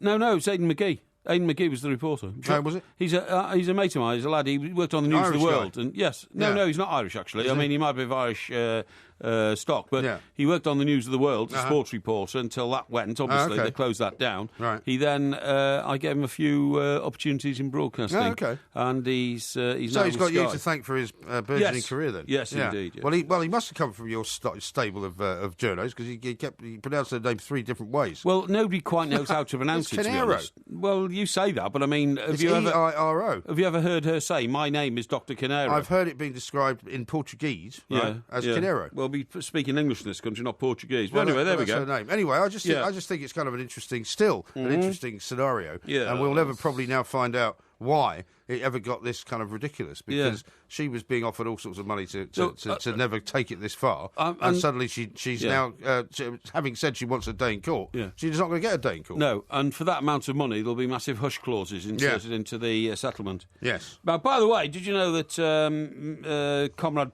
Putin, Vladimir Putin, I don't call him Comrade Putin, actually. well, I mean, that's what he's known as back in Russia, obviously, sent a Russian naval submarine into the English Channel yesterday. Did he? Which isn't, It's not very nice. Vladimir Putin has sent an attack submarine into the English Channel just days before England battled Russia at Euro 2016. Stary Oskol tried to catch our defence off guard amid Moscow's latest sabre rattling, but it was swiftly tackled by Royal Navy frigate HMS Kent in the North Sea in pictures short to stir Three Lions fans. Yeah, there's an awful lot of this kind of, what you kind of macho posturing going on from Putin, isn't there? Well, sending his boats and his submarines and his planes into places where he knows he's not meant to do it. Well, yeah, but that's all about exercising Russia's might as a nation again. So you're saying he's doing the right thing? Well, I'm not saying he's doing the right thing. Well, You're happy to have Russian submarines in the English Channel, are you? No, I'm telling you why he's doing it. I'm not in any way justifying it. Really? And if it was, Well, are you saying he's wrong to do it? I'm saying that it's part of the international diplomacy. You can't say it, can you? Hang on. You can't criticise It's Vladimir part- Putin. What is going on with you in It's Russia? part of the international diplomacy game, which everybody plays. Really? And in fact, there is a complicit agreement between all major nations to do that sort of thing, to test each other's responses. Really? Do you know when that? was the last time an English submarine was sent in up the Volga? An English submarine or a British submarine from the Royal Navy has never been sent up the Volga, as you say, because there's no access to the Volga. Okay, well, when into Russian waters then, let's say. I can't comment. What, has the Admiral not filled you in? I can't comment. Why not? I don't understand your obsession and love for Russia. No, I don't have an obsession. I find it with quite Russia. objectionable. We've got the second strongest submarine fleet in the world, and what goes on under the ice caps in the Arctic Circle, bordering Russian waters, is something I'm not at liberty to discuss. How about this from Lee? Yeah. MG, tell Porky, for a man who hates cyclists, I hope he's going to pay road tax for that bike if he gets one. Well, the point is, once you've paid £4,000 for a bike, as far as I'm concerned, you've paid your debt to society to be able to use the roads. No, you're more money than sense. I'm sure it's not that expensive. It is, honest to God, it is. You look it up. It's called a G-bike or something, isn't it? I think it's G something. Yeah, there's 3 G-neg letters. or It's G something. Three yeah. letters. Now, G-Tech, is it? G-Tech. Could be a G-Tech bike. Right, I'll have a look. Now, the point is that if I can get a £400 bike stolen from inside my highly secure... Well, it's obviously not highly secure, is it? ...underground car park, just by some guy wandering in with a pair of big bolt cutters. Wire cutters. Yeah, and cutting the two chains that I... You know, what they call the two... Yeah, chains, I suppose you had in it. Then I fear that my £4,000 bike will go even more quickly. Yeah. And... There's a G-Tech e-bike, which I think is the one, 995 you can get it for. yeah, has it got a box on it with a motor? Yeah. Are you sure? Well, it's an e-bike. That means it's electric. Oh, is it? Oh, I see. Yeah, okay. So you can get it for £1,000. I thought they cost There you go, about for a free 14-day home trial. Right. Why don't you get it? You could ride it into work. Yeah, that's a good idea. Well, it yeah, would why not? actually be quicker. I Yeah. bet you any money, because you Yeah. wouldn't be having to stop at all the traffic lights. Yeah. Because you just go through them. Oh, no, I'd I'd stop. I'd be a responsible No, cyclist. you Don't wouldn't worry have about to that. worry about the all the road works. You would not sit in traffic jams. I think it could be the answer. I don't know about that. Now, listen, I'll tell you what I want to talk to you about. Yeah, go on. You know, sometimes we visit a hostelry for lunch or something like that. Well, I mean, apparently you don't. Have you? No, sometimes I do with you, Oh, okay. occasionally, right. Now, have you noticed that whenever we do, we always get big glasses these days, much bigger than we used to get? Big glasses. Yeah. Well, we When usually you have serve beer. wine. Yeah, Oh, okay. we haven't Yeah, been but out when for we wine sit for a down, long yeah, time. when we sit down, we go to Joe Allen or something like that, Yeah. right? Proper sort of lunch or something like dinner Yeah. or something. You get big glasses. Now, do you know why? I like big glasses. They actually make the wine taste better. Well, I think so. It gives it space to breathe. But Yeah. that's not the reason why they give you big glasses. Yeah. Now, I've been reading one of my specialist journals. It's called the BMC Public Health. journal. Okay? BMC, what does that stand for? What's it stand for? I don't know, but it's... You think you should know? Yeah, well, anyway, look, the paper's been written by Dr. Rachel Peachy. Oh, yeah. That's a great Rachel name, isn't it? Peachy. Rachel Peachy. Of the Behaviour and Health Research Unit at Cambridge University. Oh, yeah. And she says that when you increase the size of wine glasses, psychologically, the person drinking from that glass, without even thinking about it, increases the amount of wine they drink. It leads people to drink more. See, I disagree with that. I think the smaller the glass, the more you drink. Well, hang on. It's not obvious why this should be the case, but one reason may be that larger glasses change your perceptions of the amount of wine, leading us to drink faster and order more. Yeah. But it's interesting that we didn't see the opposite effect when we switched to smaller wine glasses. People don't drink less. Yeah. So yours is wrong. No, mine's right. Because people don't, if they don't drink any less in a small glass, then they're drinking the same amount. Therefore, the large glass as theory is wrong, isn't it? Anyway, there's a second... What do you mean anyway? That means it's wrong. No, I can't answer that. Why not? Because I You can't answer anything tonight. No. I think your prognosis is ill-defined. Well, they've just said, right, Yeah. they think people drink more when it's in a large glass. Yes. They then say, well, when they did... It's interesting that we didn't see the opposite effect when we switched to smaller wine glasses. Which means that they don't drink less with a small glass. Yeah, but they don't drink more, do they? No, but that's what I'm saying. They're equal. So therefore, what's the point of the study? No, the point of the study is if you get a big bowl glass and put wine in it, people drink it because they think, oh, I've only got a little bit of wine in that big glass. So they drink it and then more is poured in. You see what I mean? I'm fundamentally disagreeing with you. Right, OK. Well, listen, another author of the study, Professor Teresa Marto... Teresa Marto? Yeah, Tomato. Yeah, Teresa... No, honestly, Teresa Marto. Right. Yeah. Go on. Why are there only women involved in this research? Dr. Rachel Peachy and I don't Dr. know. Teresa Marto. I don't know. It's obviously something to take over. She's the one who had the piece published in the BMC Public Health Journal, which I read. Do you think that's the British Medical Council, by the way? Yeah, could be. Could be. She said, this study suggests that avoiding the use of larger wine glasses could reduce the amount that people drink. We need more research to confirm this effect. But if it is the case, then we will need to think how this might be implemented. Are you all right? Yeah, no, something's making me cough. Yeah, OK. I don't know why. I think it's the air conditioning. For example... could it be an alcohol licensing requirement that all wine glasses have to be below a certain size? You see, once again, they're trying to take the fun out of socialising. I think it's a disgrace. They are. I saw a woman on Sky earlier on today talking about this story. Right. And it was another one of those kind of, well, of course, the safest thing to do is not to drink anything at all. Oh, yeah, brilliant. Yeah. And that was really where they were coming from. And that's the problem. Yeah. I mean, a completely bogus study. Completely bogus. Well, here, somebody Because I've got, in my place in London, I now drink out of... Have you seen these stemless wine glasses? No. Which are very nice. No. And they're much more liable to be not broken because they don't get knocked over. It's basically like, if you imagine the goblet of wine... Yes. And the stem underneath it. Yes. Take the stem away. Yes. And it just sits like a tumbler. Yeah, so it's like a plant pot. No, it's not like a plant pot. It's a glass. Yeah, but it's like something you could put a plant in. Well, you wouldn't put a very big plant in it. No, that's what I mean, but it has no base. No, it's just a tumbler. It's like a tumbler. Yeah, well, I don't drink wine out of a tumbler, thank you. No, but it's not shaped like a tumbler. It's shaped like a wine glass. Yeah, this is what I'm trying to explain to you. Doesn't sound good to me. No, it's very good. And the point is that, I've got a couple of those, but I've also got a couple of very small wine glasses. Somebody left them there. I can't remember how they got there. Yeah. But basically, if I put wine into the small wine glass, it's gone. Yeah. Very quickly. Yeah. So I tend to fill that up much more quickly. Where I put larger amount of wine in a larger, stemless glass. Well, I actually nurse it and drink it for a lot longer. Well, whatever you say, in another study, when they asked people to drink after different sized glasses, those drinking in the bigger sized glasses, the 175 glass, the 250 glass rather than the 175 or the 125, over a period of an hour, drunk 9.4% more wine. Really? Yes. So you see, that's I think it's a load of old cobblers. No, I don't. Anyway, Sandra Lee's coming up next, so get your Australian accent ready. This is Talk Sport. Do you come from a land down under? Women go and men wonder. Can't you hear the thunder? You better run, you better take cover.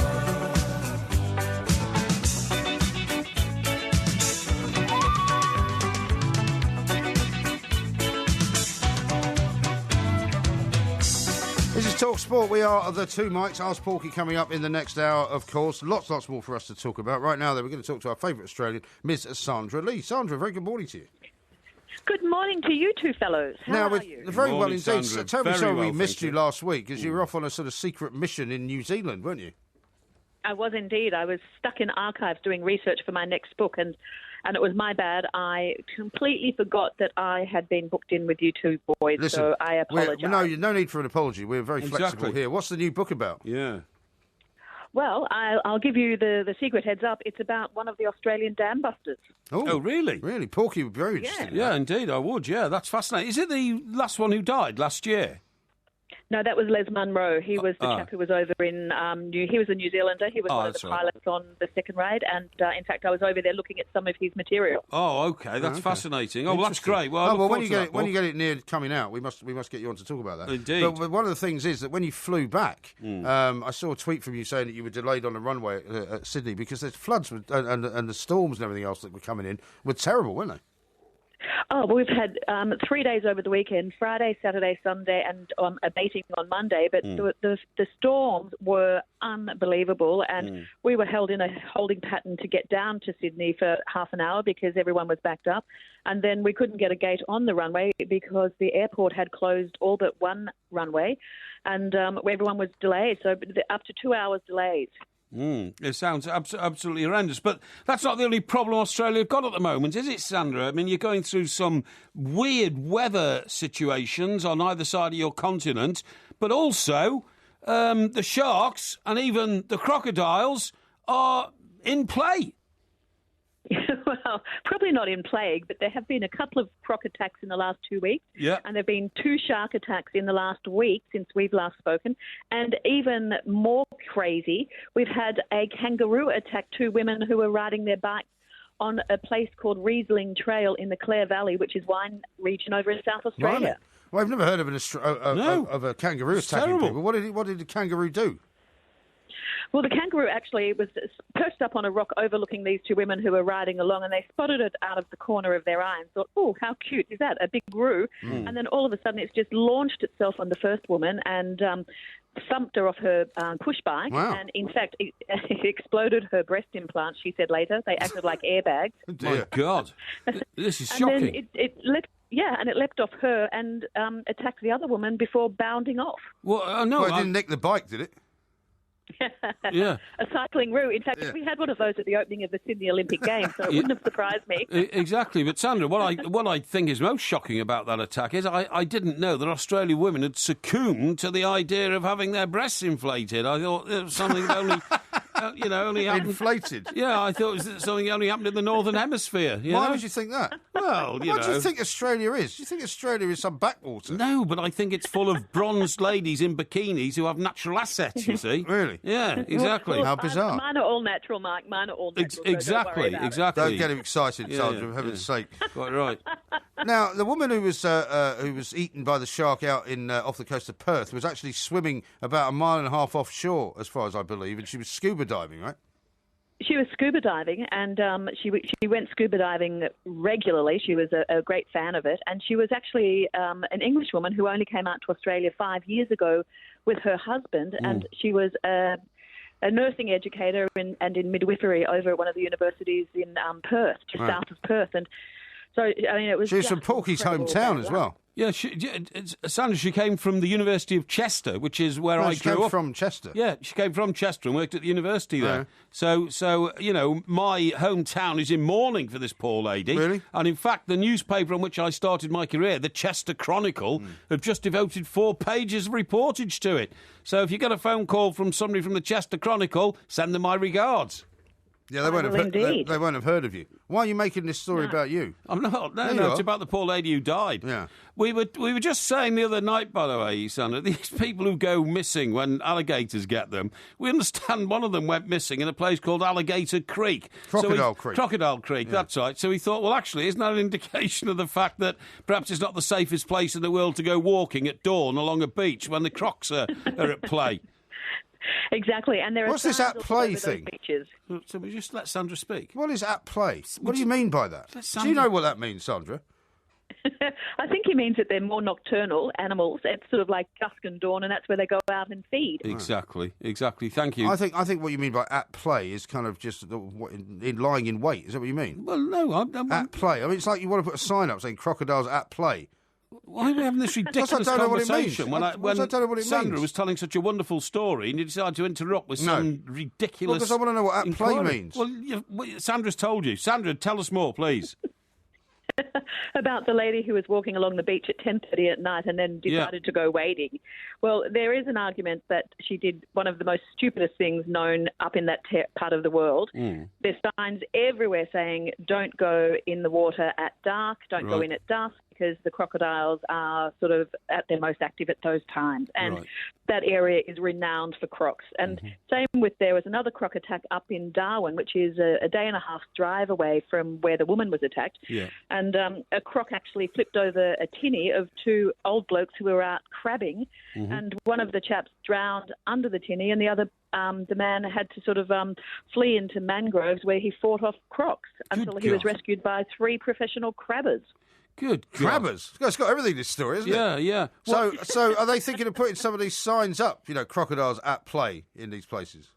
Well, sure. They were already there, and I think they just say, beware, crocodiles Beware. here. Yeah. It's a bit So if you see a sign that that says beware crocodiles here, wouldn't you just walk the other way? Yeah, you would. If you're a person with sort of any common sense, you would just think, right, I'm not going to risk it here, because these are massive, these beasts up there. They're salties, and they can get to about 3 or 4 metres long. They're huge, and they are, they're the largest known reptile on the planet. Right. And they're also a protected species, aren't they? You can't, kill them, can you? No, but there are every now and then organised and managed culls of them if they deem that the population is too out of control. Yeah, I understand that. What was that bag you were showing me the other day? The Hermes, the Hermes, was it Burberry bag? Hermes bag. The Birkin bag. There's a Birkin bag. It's a handbag, Sandra, and it costs £265,000, and it's because it's made from the skin of an albino crocodile. I mean, that was the most repulsive sort of handbag in the world, isn't it? I would think so. Yeah, and it's got diamonds encrusted on it, and well, it's a kind of Kardashian-esque bag, isn't it? Well, Posh Spice has got one apparently, Has and you sort of wonder where they got the albino skin from. If crocodiles are protected, Probably from an albino crocodile. Well, that's right, but I mean, somebody's going around shooting them on the side. But I think it'd be quite difficult. An albino, as they call it in America. It'd be quite difficult, wouldn't it, to smuggle, a 5 metre long albino crocodile out of Australia without the authorities cottoning on. Yes, they're Put it in a farmed bag. animals, those. Maybe. But what about? It's a big bag. Yeah, it's not funny, that. It's poor animals suffered. Yeah, all right. I'm sure you care, right? This is a man who puts electric shocks up the cat's jacksie around his way. Excuse me. Now, what about what the advice is for crocodiles if you see one? Because we know what you're supposed to do. Put a stick in its mouth, don't you? This is another cartoon memory of yours. No, that's true. His isn't whole it, Sandra? life. His whole life is based on cartoons from the 50s, from when he was growing up, right? No. So he thinks you can stick a stick in a crocodile's mouth. But they tell you, right, if you see a shark, that you're supposed to try and punch it on the nose or something to try and get away from it. What do they tell you to do with a crocodile? Don't go near the water's edge. Don't go anywhere near them, and certainly don't risk your life by putting a stick in its mouth. Oh, really? I thought that would help. Yes, you might not have an arm. No. Well, okay. Now, these crocs, they come out the water, don't they, and grab prey That's and then the drag problem. it back into the I water. think the woman that was killed, was she not did the crocodile not come out and just drag her back into the deep? She was paddling, I think, in shallow water. She was paddling. Yeah, she was paddling up to her waist, and it basically got her. And the other woman tried to, fight it off, but with no luck. There's no way, any woman against a croc is going to come out on top. Oh no, absolutely. And do they move at pace, these crocs? Because funny enough, I think they're quicker than you would think. Yeah, we saw a picture of one on a golf course in Florida last week. Do you remember? Yeah. And it was moving like the speed of a dog. You know what I mean? Yeah, no, they're very, very fast, and they're even faster in water. They're incredible swimmers, so really? That's why, you wouldn't risk it. You'd be really, really insane to risk it. Yeah, well, the only sort of crocodile I like is the one that James Bond got inside of at the start of that Bond film. Remember when he turned up in inside of it? In the Bahamas? Yeah, remember? No, turned up in a dinner jacket, but he was in a plastic crocodile, wasn't he? Yeah, that's how he arrived. No. Yeah. I don't remember that. Yeah. I remember it either. Yeah, I'm absolutely certain. Yeah. Are you sure it's not some porn version of James Bond? No. No, it was the opening sequence, and he. I don't remember the crocodile. He had a plastic crocodile with its jaw moving up and down, but it was actually James Bond inside it. I thought everybody remembered that. Was it Roger Moore? No, no, it was Sean Connery. Sean Connery, yeah. Inside a crocodile. Inside a crocodile. I thought everybody remembered that one. Highlights of his career. We'll have to go. Yeah, we'll have to go look that one up. Sandra, as ever, a delight to talk to you, and good luck with the book, and we'll talk to you soon. Indeed. Thank you very much, and have a great day. And we will indeed, Sandra. Thank you very much indeed. The beautiful Sandra lovely Lee, to have had you on the show. who's just told you that her breasts are all natural. Yeah, that's right. That was a bit absolutely. unnecessary information. Well, really. I mean, she's amongst friends. So Yeah, it's indeed. Okay. It's Indeed. okay, Just yeah. a few people listening. This is Talk Sport. The Two Mikes. Simulcast across the UK on Talk Sport and Talk Radio.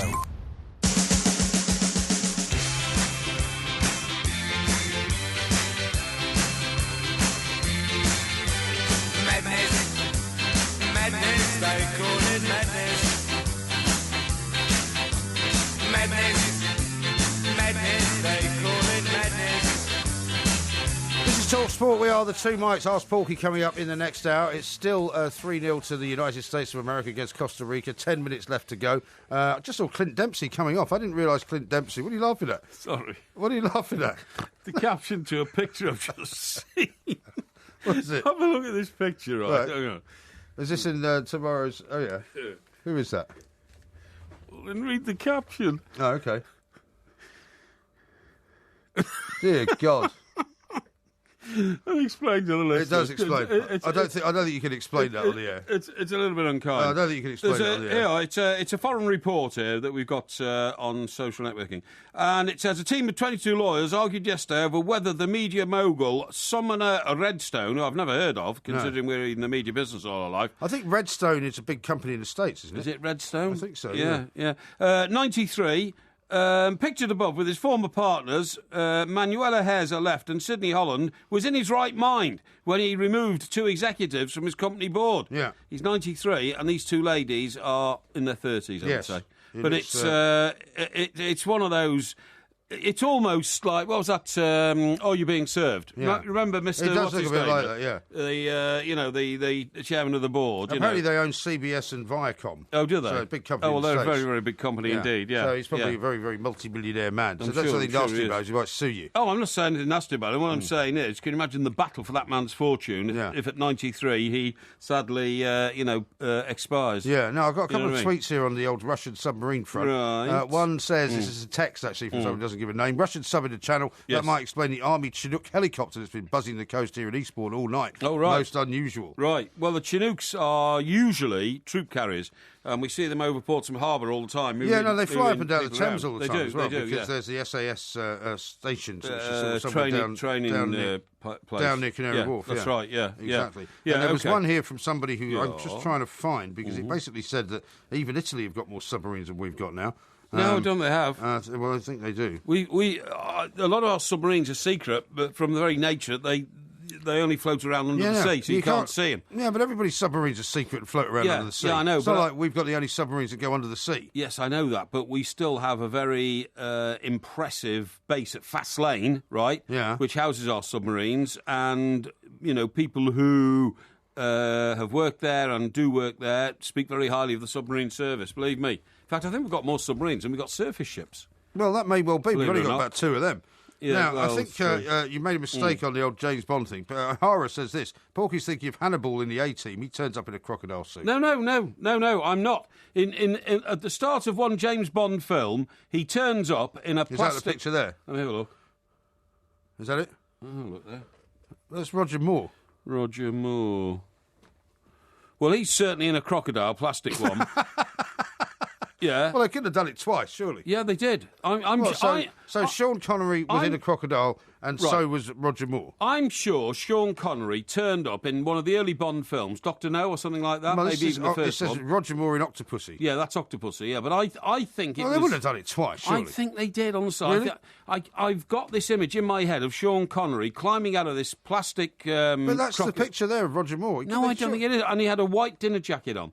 with a black dicky bow, and I'm sure. Well, there's pretty lots sure. of I think you're thinking of the time where he's I think it might even be Dr. No, where he appears in a white dinner jacket, but he's coming out of a wetsuit. I don't think he's coming out of a crocodile.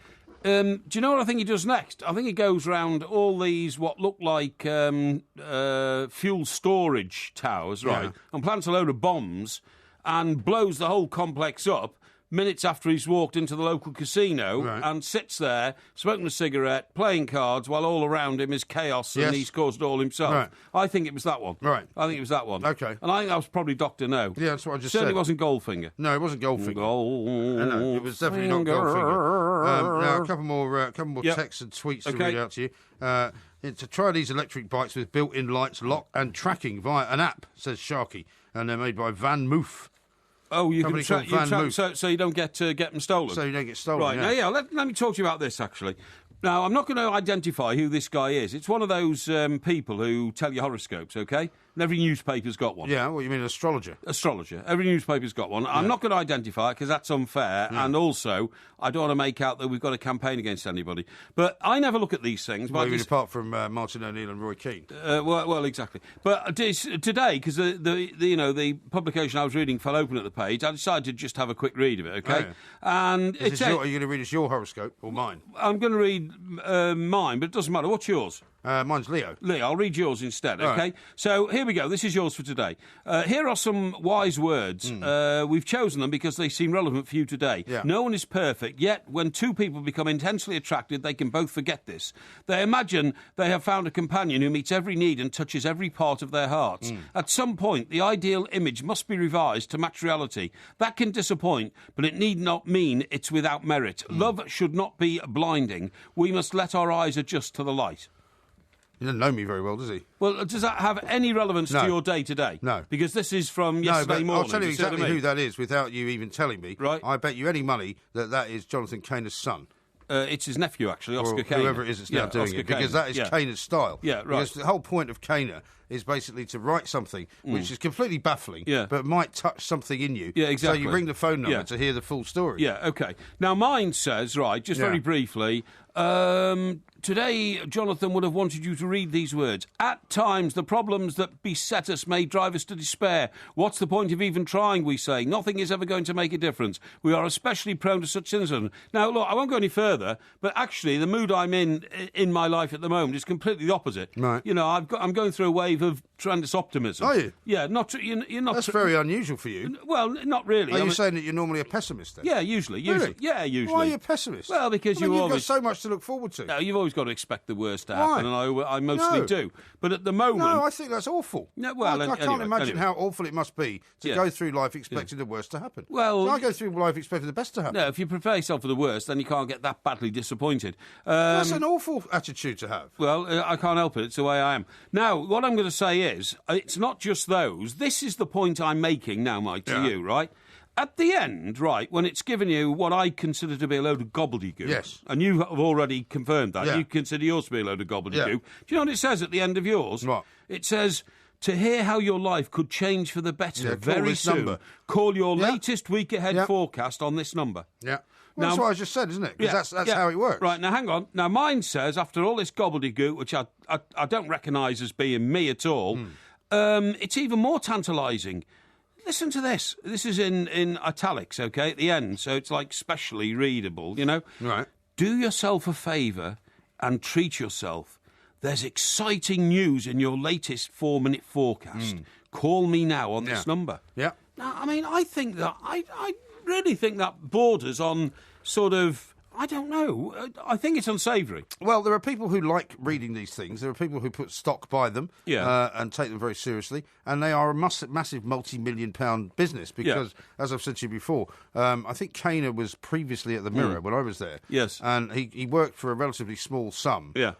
Because he told everybody that he got the bulk of his money from the phone lines. Yeah. And the phone lines make millions. Yeah. Well, let me tell you now. No, they have to... But, I mean, you have to say, as much as you could accuse people of being sort of preying on the vulnerable, people know what they're doing when they ring these lines. Well, I'm not sure if they do. Anyway, listen, this is the call rates. Landline calls, because I have to put this in, cost 80p a minute, plus your phone company's access charge. Right. Now, this is what I found on. I didn't realise the world had changed this much. From a mobile phone, dial, and it gives you a number, where calls cost only 65p a minute. Oh, cheaper by mobile. Yeah, I didn't realise it was cheap by mobile these days. Yeah, right? but no, of course, they say that, but then it depends on how much your mobile carrier then charges you on top of that. Well, it says 65p a minute for O2 network, or... That's what I mean. So if you're not in O2... 75p a minute for all other networks, see? right? Yeah. Well, at least they're putting it down there, though. They're not... Well, they have to by law. Yes, I know that. If you encourage somebody to ring a phone number, you've got to tell them how much... No, I understand that. It's I think it's 13p to call Talk Sport, isn't it? Is it? I don't know. 13p a minute, which is a lot cheaper than that. Well, I'll tell you what, that's a bargain. I've got to tell you a fortune for free. That is a bargain, believe me. Wow, if I was only paying 13p a minute to listen to me, I'd be on the phone all day. They're not paid to listen to you. What? That's if they actually call up. Oh, I see. Mind you, they'll be listening to you then as well. You'll be able to get a word in. This is Talk Sport. The Two Mikes. Simulcast across the UK on Talk Sport and Talk Radio. This is the dawning of the age of Aquarius. Age of Aquarius.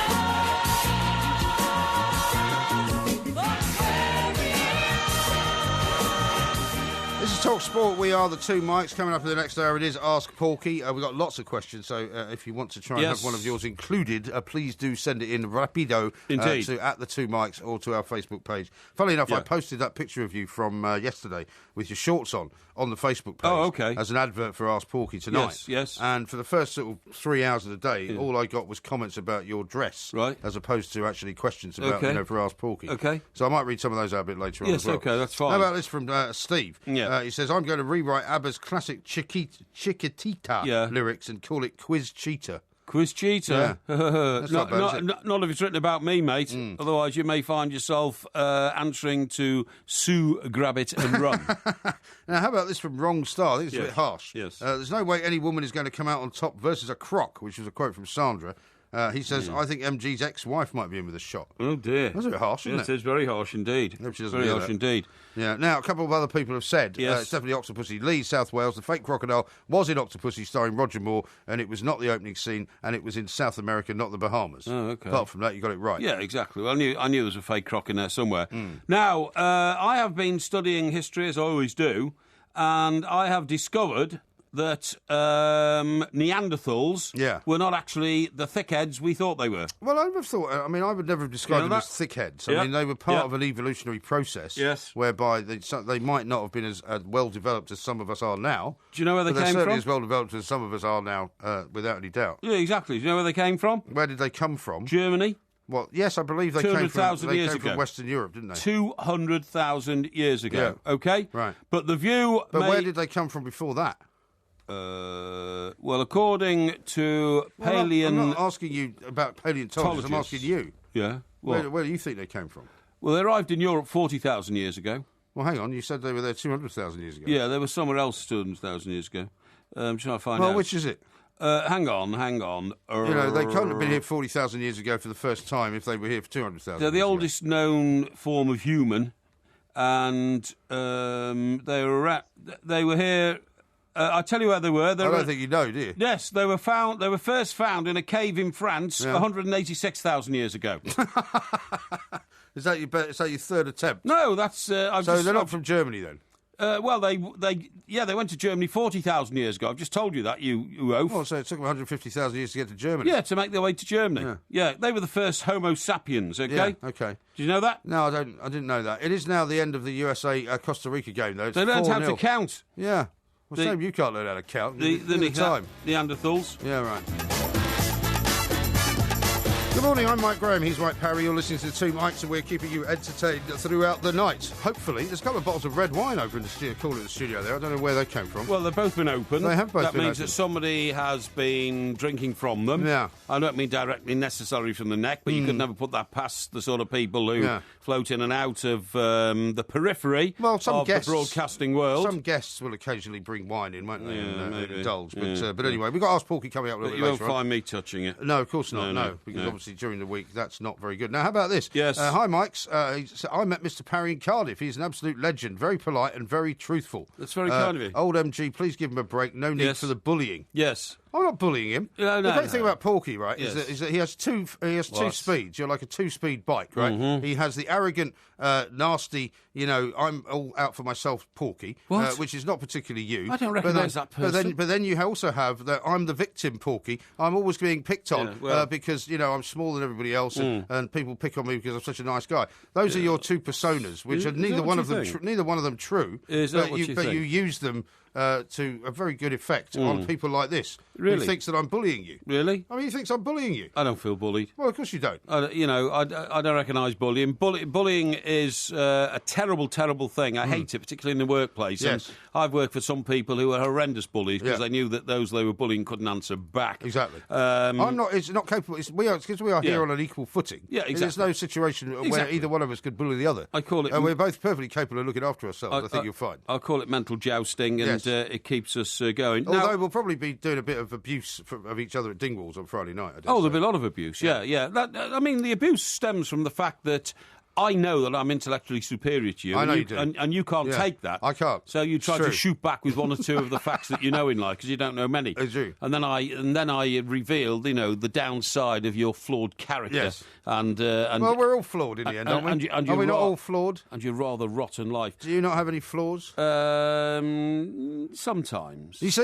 You see, I've managed to whittle that out of What you. do you mean? No, sometimes. But do you know what my flaws are? Yeah, I do. They're good flaws. I'm Good too flaws. generous. I give too much money away. Do you? I spend too much time giving trying money to help away people. doesn't make you generous. Trying to help people. No, That's giving gonna money stop. away doesn't make you generous. No, listen, I want to get serious for a minute, okay? Because we're talking about bullies and all that kind of stuff. Now, Becky is one of our most consistent, regular and delightful... Becky in New Zealand. And delightful Certainly. correspondents, would you not say? I would say so. She's also a doctor, actually. She is a doctor, yes. Funny enough. Yeah. Now, what and her full name's Rebecca, what I just want to mention is it's come to my attention that people who describe themselves as part of the Porky tribe... Oh, yeah. And these people know who they are. Yes. Can I just say, you do not act in my name if you're going around and being rude and offensive to other people who follow the two mics. Yeah. One of them being the delightful Becky. Right. So pack Very it well in. said. Pack it in, guys. Very well said. And, the Porky tribe doesn't exist as an entity. Yeah. It is something you guys have made up together. If you think you're supporting me by being offensive to other people, forget it.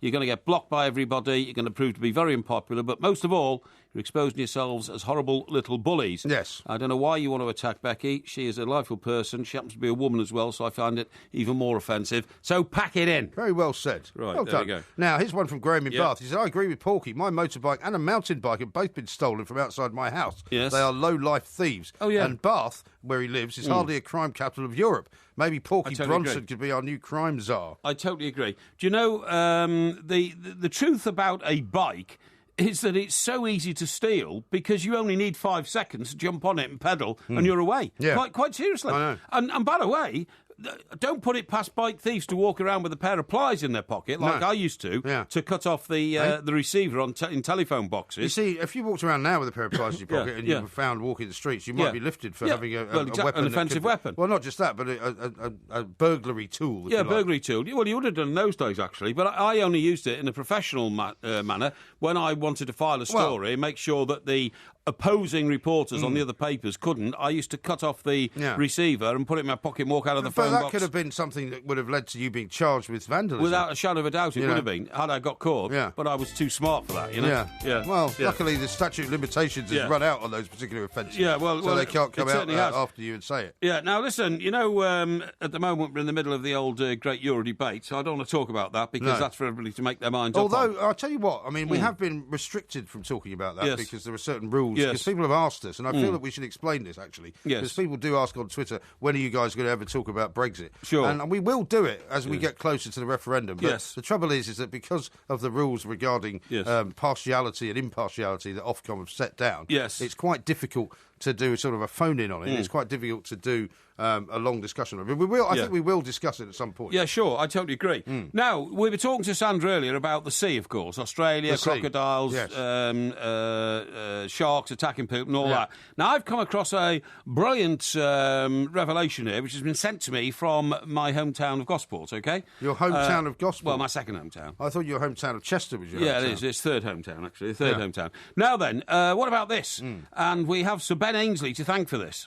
10 million oysters are to be transplanted into the Solent to revive its once thriving fishery in a project backed by Sir Ben Ainslie. Okay. Now, you know that Sir Ben Ainslie's... this is the America's Cup guy, right? Well, their HQ is down there. Didn't you not see the picture I posted of the huge ship? Yes, I did. The huge boat that they... I did, and you've they have often there. talked about the hangar, which looks like an aeroplane massive. hangar. It's massive. Yeah. Anyway, do here's... they take it out like every weekend, this boat? Oh, they take it out every day. Do they? Racing it in the Solent every day. Right, I mean, okay. you know, it's a So fantastic when's the America's spectacle. Cup, then? Well, I'm not sure. Is it like later this year, maybe? Is it later this year? I think it is later this year. I think it's later this year. Okay. Anyway, the point of my story is that there's a 20-mile strait between the Isle of Wight and the mainland, okay? Yeah. I didn't know it was 20 miles, actually, but it doesn't look 20 miles. You can see the you Isle can of Wight you easily. can see it on a clear day, can't you? Oh, I can see it easily on a you know, foggy day. And I suppose in the hovercraft, it's only about a sort of 20-minute crossing. 15, 20 minutes, Yeah. definitely, yeah. But I suppose if the hovercraft goes at about 40 miles an hour, that's Yeah. about right, isn't it? Yeah. Yeah. So anyway, so what they're doing is that stretch, right, the Solent, was once the largest oyster fishery in Europe, but the population collapsed from overfishing, dredging, disease and invasive predators. Now, in 2013, fishing for oysters was banned altogether. Was it? Yeah, because there were so few of them left. But it could resume within 5 years under proposals from the Blue Marine Foundation, which is a charity working with Sir Ben, who is the most successful sailor in Olympic history and who is now preparing for the America's Cup, OK? OK. Now, what will happen is, and this is so interesting, cages containing batches of oysters will be placed at dozens of marinas and Camber Dock in Portsmouth. So this is all just down in that region? Well, I'll tell you what Camber Dock is, mate. It's wonderful. There's I don't know if I took you there when we went... we dined one night, didn't we, in Old Portsmouth? Yes, we did. And Camber Dock is the little... dock there, which has got all the oyster and... I don't think we did go there. and- what we did was we came off the main road. Yes, that's and right. we went around the back, sort of, That's where right. there was some smaller boats, and there was a pub that we went to. Yes, that's right. Well, it is there. It is there. Now, that looked like it was sort of between the two main roads, as it were, or something. Yeah, it was. Yeah, Okay. that is the Camber Dock. But in the middle, I think there's a pub called the Bridge or something in the middle. But anyway, the point of the story is because he now is based there with his boats, obviously. He's decided to get immersed in the local community. And what he's doing is he's going to try and restart the oyster industry in the Solent, which is brilliant. That's good, because, you know, they did that in Loch Fyne, because there's a company which you might know has they've got a restaurant in Covent Garden, Loch Fyne Oysters. And there's one in Gunwharf Keys in Oh, is there? Portsmouth. Oh, okay. Yes. Well, the original one is actually in Loch Fyne. Right, And what okay. they did exactly the same there, and it's called farmed oysters. I see, yeah. And so they basically restocked Yes. the loch Yes. with oysters. Do you know that, this is incredible, Joanne Preston from the University of Portsmouth said that restoring the oyster beds would help massively to clean up the Solent. Each oyster filters 200 litres of water a day, which removes nitrates and phosphates from the sea. No. That is incredible. It is. Did you realise oysters were that I didn't. beneficial? Do you like oysters? I've never had one. Really? No, can't bear the thought of throwing it down my throat without even chewing it or anything. Well, we'll No. have to have an oyster session. Yeah? Yeah, I think we should. Do you think so? Yeah. Do you like them? No, I don't. I'm not massively a big fan of it. I prefer clams. You put a bit of lemon and salt on You them, do don't lemon you? and salt, a bit of Tabasco, if you like that. Yeah, I'm not sure. But there's an oyster stand actually right opposite the Market Porter in Borough Market. Is there? So we could kill two birds with one stone. Maybe we should have a go. We should. This is Talk Sport. Okay. The Two Mikes, simulcast across the UK on Talk Sport and Talk Radio. Where is my mind? Where is my mind? Where is my mind? Now, one thing we've got to do Yes. before we get into Ask Porky, which Yeah. is coming up in a little while, is we have Yes. to choose a listography for the night. Yeah. Because we've got quite a few that have already come in over the course of the day. Yes. If you want to try and send a few more in that we can choose from, Okay. just make it hashtag listography Okay. on Twitter. Yeah. But let me read you a couple of the ones that we've got. This one from Steve. Yeah. 3 freaks of nature you have reported on or experienced. Right. One from Retro Gaming Guy. In the spirit of Euro 16, 3 favourite football songs. Yes. Which might work, I suppose. A couple of your 3 favourite comedians, although Brian says you can't pick Porky, even though he's very funny. Yeah. 3 famous people. Gary, this is one with reference to me, I suppose. 3 famous people who've told you to F off. Yeah. Because I was telling that that's story right. about Steve Winwood the other day. Yeah. Let's see. I like the 3 favourite comedians. Okay. I like the 3 favourite comedians. And favourite that comedians? can be from childhood to Anything. right now. They could be dead, Yeah. alive. And they can be stand-up, they can be in films or whatever. Yeah, okay. I like Three that. favourite comedians. All I right, like we'll do that. that one. So we'll do that one coming up a little bit later on in the show. Yeah. But do keep them coming, even if we don't pick them for any one particular night. Yes. Because we keep going back through the list. And, That's and right. I'm sure we'll get to them eventually. Right. Hashtag it listography, and we will get on with it. That's right. Now, listen, you know that I once on this show, not very long ago, did my impersonation of George Formby. Yes, you did. Right, and I'm going to do it again. I Because know it's- why you're going to do this. Yeah, exactly. I know Let me why. tell you now. Now, it's... I'm leaning on a lamppost on the corner of the street to watch a certain little lady go by. Oh, me, oh, my, there's a certain little lady going by. Now, why am I singing that now? You're singing it because the Queen has been revealed to like a variety of different kinds of music, including George Formby. She loves George Formby. Which I suppose is not that surprising, really. And the song of George Formby she most likes is Leaning on a Lamppost, Right. and she's often heard to be humming it. How about that? I know. How about that? I know. Wouldn't it be amazing if you were in the company of the Queen and she suddenly started humming Yeah. George Formby? Yeah, exactly. Would you start singing? Or would you be... No, I don't think you would in the company nervy of the to Queen. do that. Don't She think- also likes quite a lot of choral music, I think, was Yes. listed, wasn't it? And Yes. Was it? Did I hear? Because I read, I can't remember if I read a report or heard a report.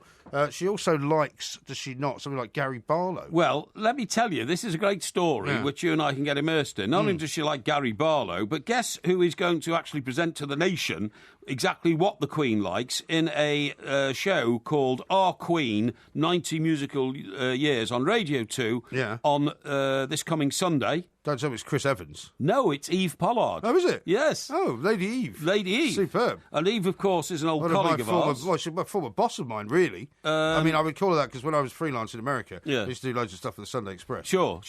Oh, yeah, I see what you mean, yeah. So she'd commission you to do stuff. Yeah. Well, she was never a former boss of mine, but of course her husband, Sir Nicholas, Yes. was my boss at the Express for like 5 years. Yeah. And I was his news editor. Right. It's a very close relationship.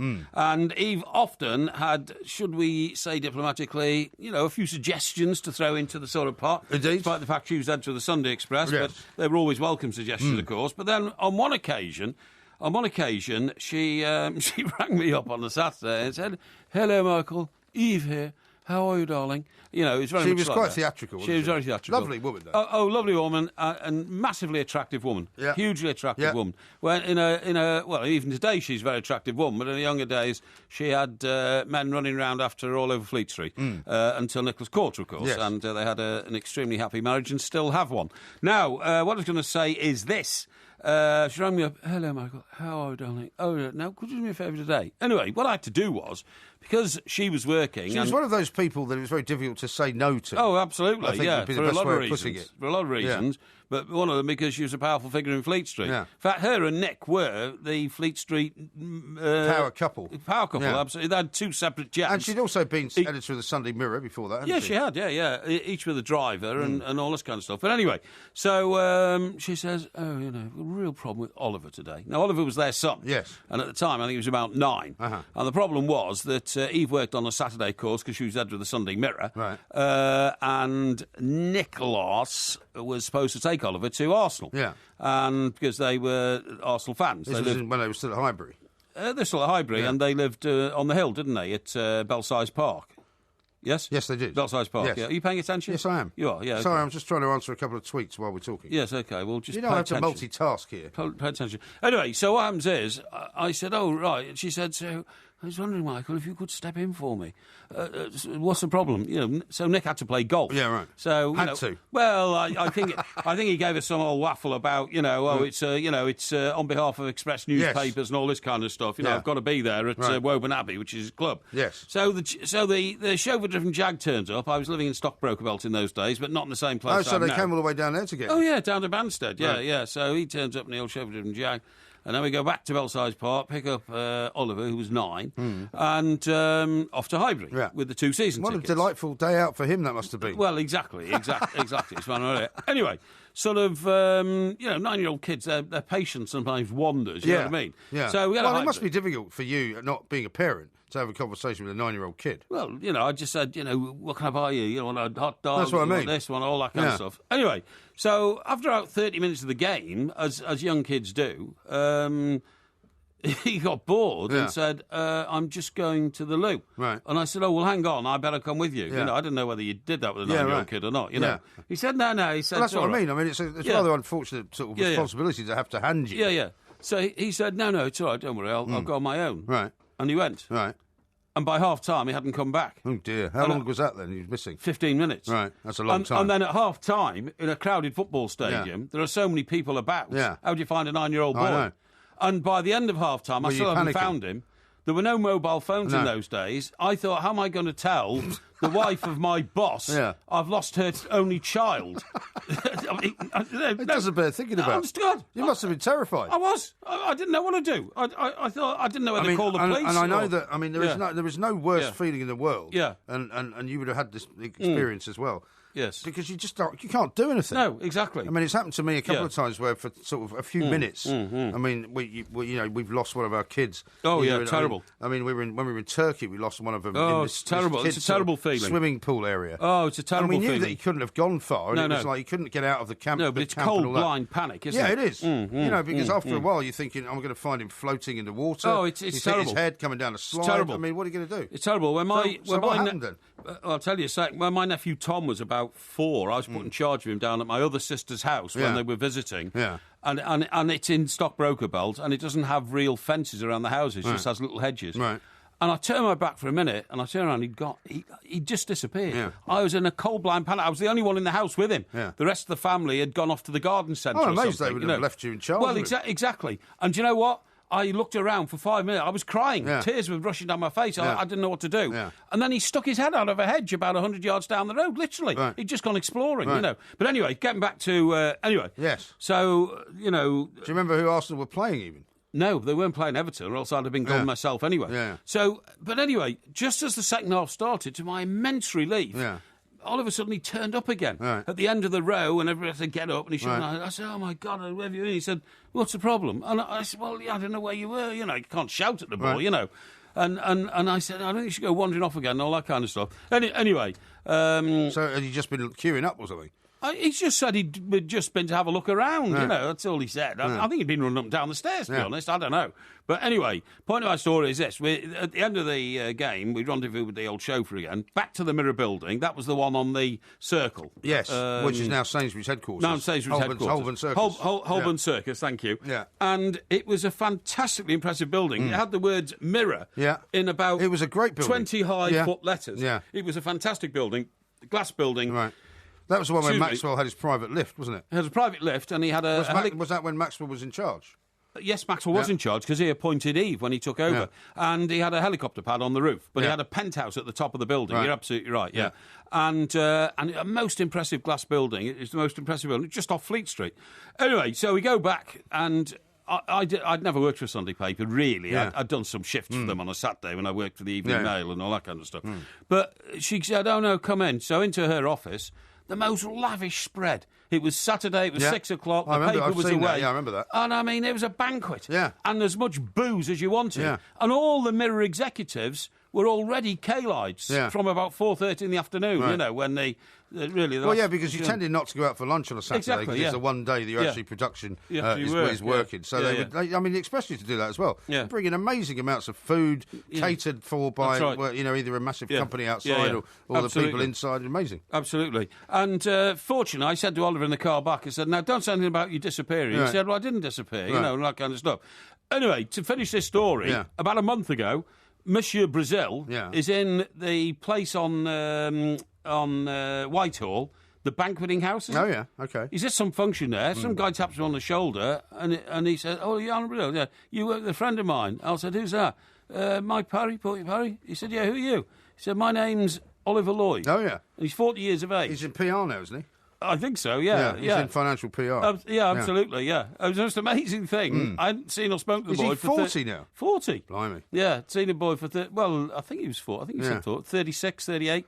Yeah, no, that could well be true. I mean, I remember having dinner with him and his mother and his father and his sister. Yes. Who, of course, has gone on to do all sorts of things. Who is... the TV presenter, Claudia Winkleman. Claudia Winkleman, yeah. Yes, that's right. And she was 18 at the time, and I think he was about He was probably not much different in the age that you've just described. That's right. 9 or 10 or something. Like that. Yeah, that's right. Yeah, that sounds old, doesn't it? So is that 30 years ago? Yeah, it must be, because Well, it's in New York. Yeah, well, there you go. Which is Ask Porky, Yes. where Mr. Parry answers as many questions as he can Yes. in a time of about 10 minutes, Yes. trying to give as much assistance, help, I will change your life. wit and wisdom as he can possibly get through. Yeah. Lots and lots of... I will make your life better. Yeah, lots and lots of questions have come in, and if you haven't had one answered yet, you probably won't get one answered now if you haven't sent it in. I'm But here to help. We're going to start off now with Pierre, who sent this in on Facebook. Dear Porky, my wife hates football. I've been trying for years to get her interested, but no luck. How can I get her into it? Please help. The Euros start this week, and it could save summer and help our relationship. I don't think you can. I don't think if a lady's not interested in football, you can't get her interested. Now, what you mustn't do is try the old sexism trick of, look at David Ginola, isn't he a lovely-looking guy and all that. It's not a good choice at the moment, is it? Well, not a very good choice. I hope David's getting better, by the way. But you understand exactly what I'm saying. Don't try and, convince your wife that, all footballers are good-looking, therefore, you can look at their muscly legs and all that. That doesn't work.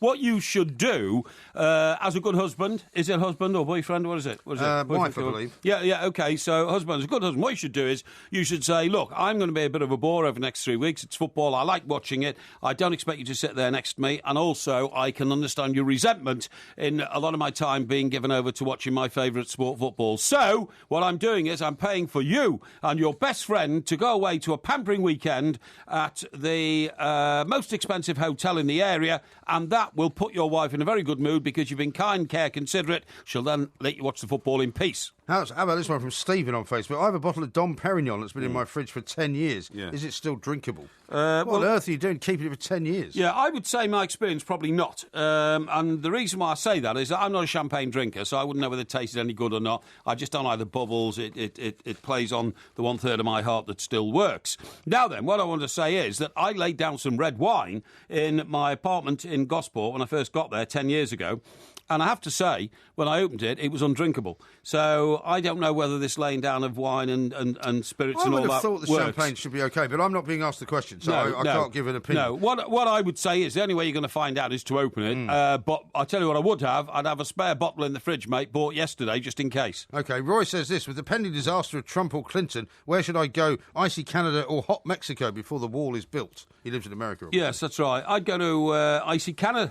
I think Canada's a land of opportunity. It's a beautiful country. It doesn't have a lot of stress and tension in terms of, being a world terrorist target or imminent financial collapse, whereas Mexico is constantly on the brink of, financial chaos. It's a massively expanding country in terms of population. It's a country where a great deal of the wealth remains in the hands of a very small percentage of the population. I'd prefer Canada. Patrick says this, if TalkSport introduced a 6-strike system like Sports Direct, which of you would be fired first? Now, I don't know whether you know about the 6-strike system. This is, where you get punished for turning up late for work. Yeah, sure. Being in the toilet too long. Yeah. Generally, arriving bladdered, that kind of thing. Yes, I think you'll find you cannot compare. The thing is that the good people who work for Sports Direct are people who are employed for their skills as labourers or suppliers or shelf stackers or storers or shop assistants or whatever. Here at TalkSport, a good deal of us are employed for our creative ability. And with creative ability comes eccentricity and also a penchant not to follow a penchant, not to follow a pattern. So therefore, we are somewhat broader-minded in our thinking about not breaking the rules, but perhaps not meeting every rule in the rule book. OK. How about this from Aaron? He says, Porky, your perfect sandwich, please. What ingredients does it contain? I want detail. Mayo or butter, white or brown, a sprinkling of salt or a drizzling of sweet chilli sauce. Let the nation know. OK. It's quite simple. A fresh baguette from the Co-op, because I like the baguettes they cook there. Well, you don't have to get it from the Co-op. Yeah, I do. I like the baguettes from the Co-op. I like them very much. Co-op? They have their own bakeries. Yeah. Then you cut it down the middle, and you lavish it with frozen butter from the fridge. How does it get frozen in the fridge?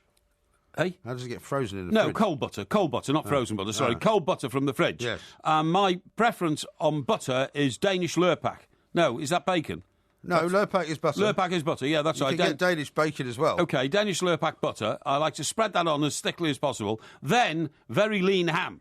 I know that I've mentioned lean ham before, and some people think it's a bit of a joke, but I love lean ham. So I buy the... Stop laughing. I buy the very best ham, OK? No, you don't.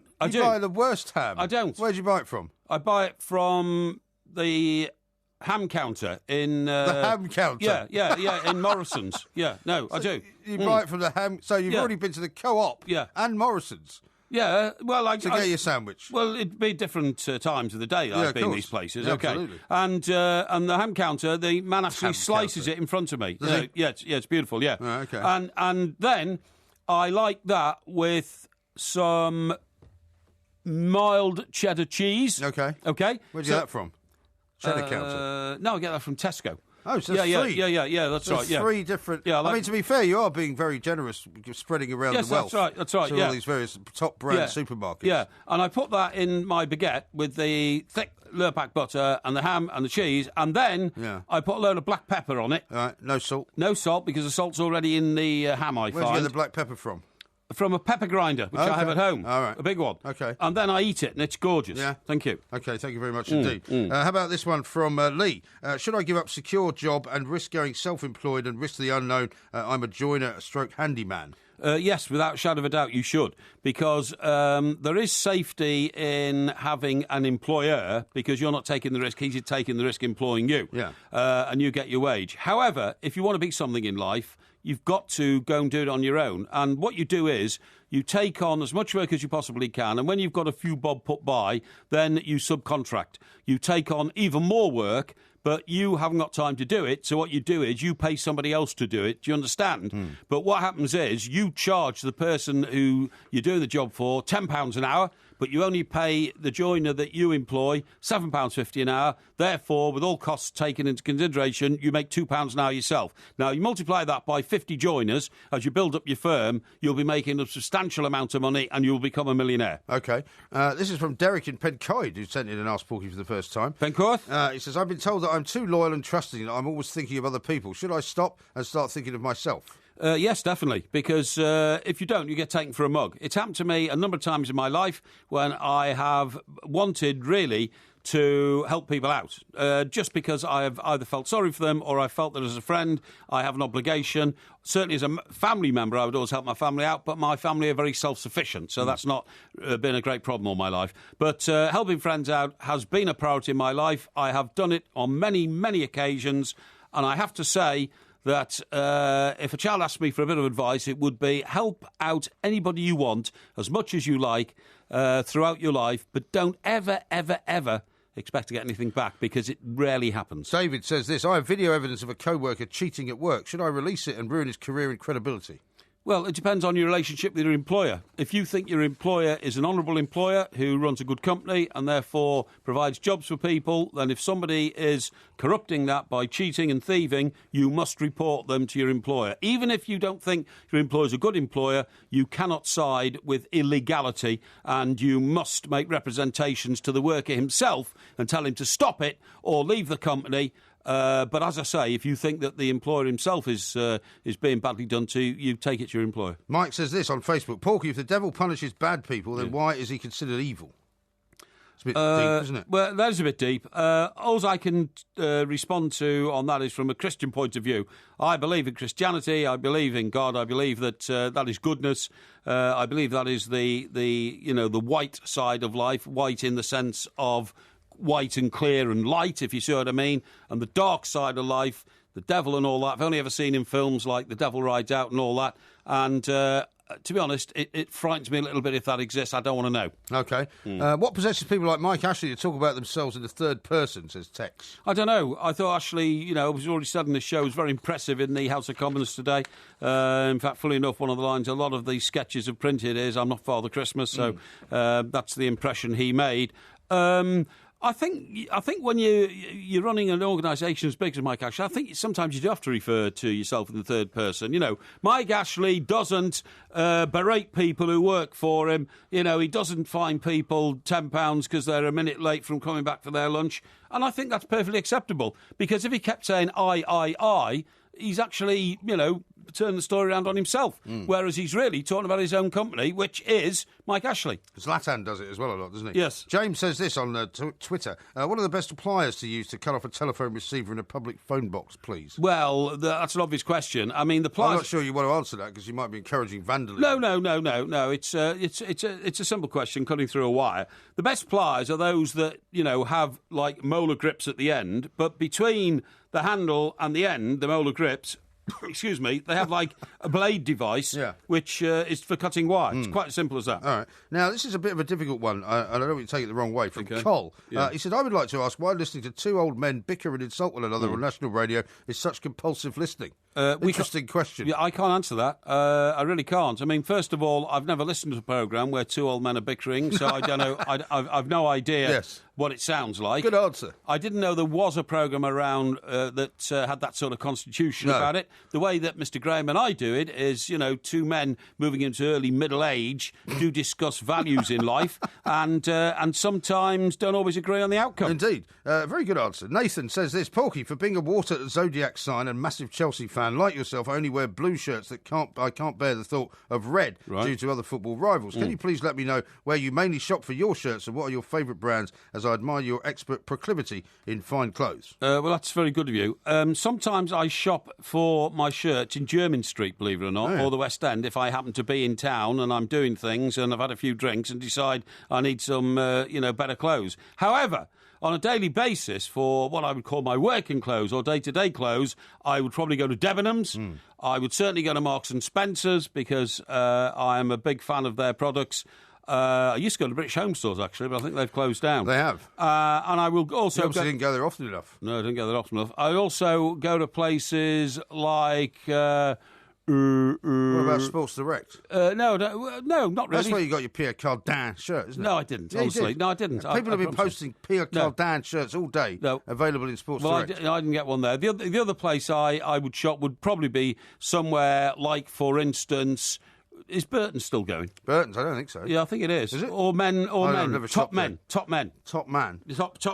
That's him. Don't know. I've never got. Just cheap rubbish. Which I think is owned by Sir Philip Green, who owned BHS. Yeah. He's another one on the rack, isn't he? Final question from Danny. My mates, having not listened to your show, do not want to come with me to a live show in Rugby. How can I persuade them to come so I'm not turning up on my own? Well, what you should do is put them on to Two Mikes TV, and they can then see some clips from our previous live shows. They will be so enthralled that they will come, believe me, just to find out what it's all about. However, if they still don't come, just tell them to get lost and turn up at the show on your own, because believe me, it'll be a night of adoration. You'll be very welcome. And the Porky family, or the Two Mikes family, I should say, Two Mikes family, will... that was a bit of a faux pas. Will wrap themselves around you and draw you into the wonderful world of MG and Porky. Yeah, you don't want those nasty Porky tribe types. No, we don't. Don't want them. Don't want any of them. No. That was Ask Porky. There'll be one again next week. For those who didn't get your questions asked, I will try and save some of them, which are completely timeless, and we'll get them to be sorted out at another time. Tomorrow night, of course, is Porky Vision, and then on Thursday night, it's a Porky quiz on Marilyn Monroe. It is. Although, a couple of people have said, should we not be doing something Euro-related? I don't mind. No, I don't know Euro. We It's can do boring. something Euro-related next week. Boring, All right. yeah. It's going to be Marilyn Monroe. This is Talk Sport. The Two Mikes, simulcast across the UK on Talk Sport and Talk Radio.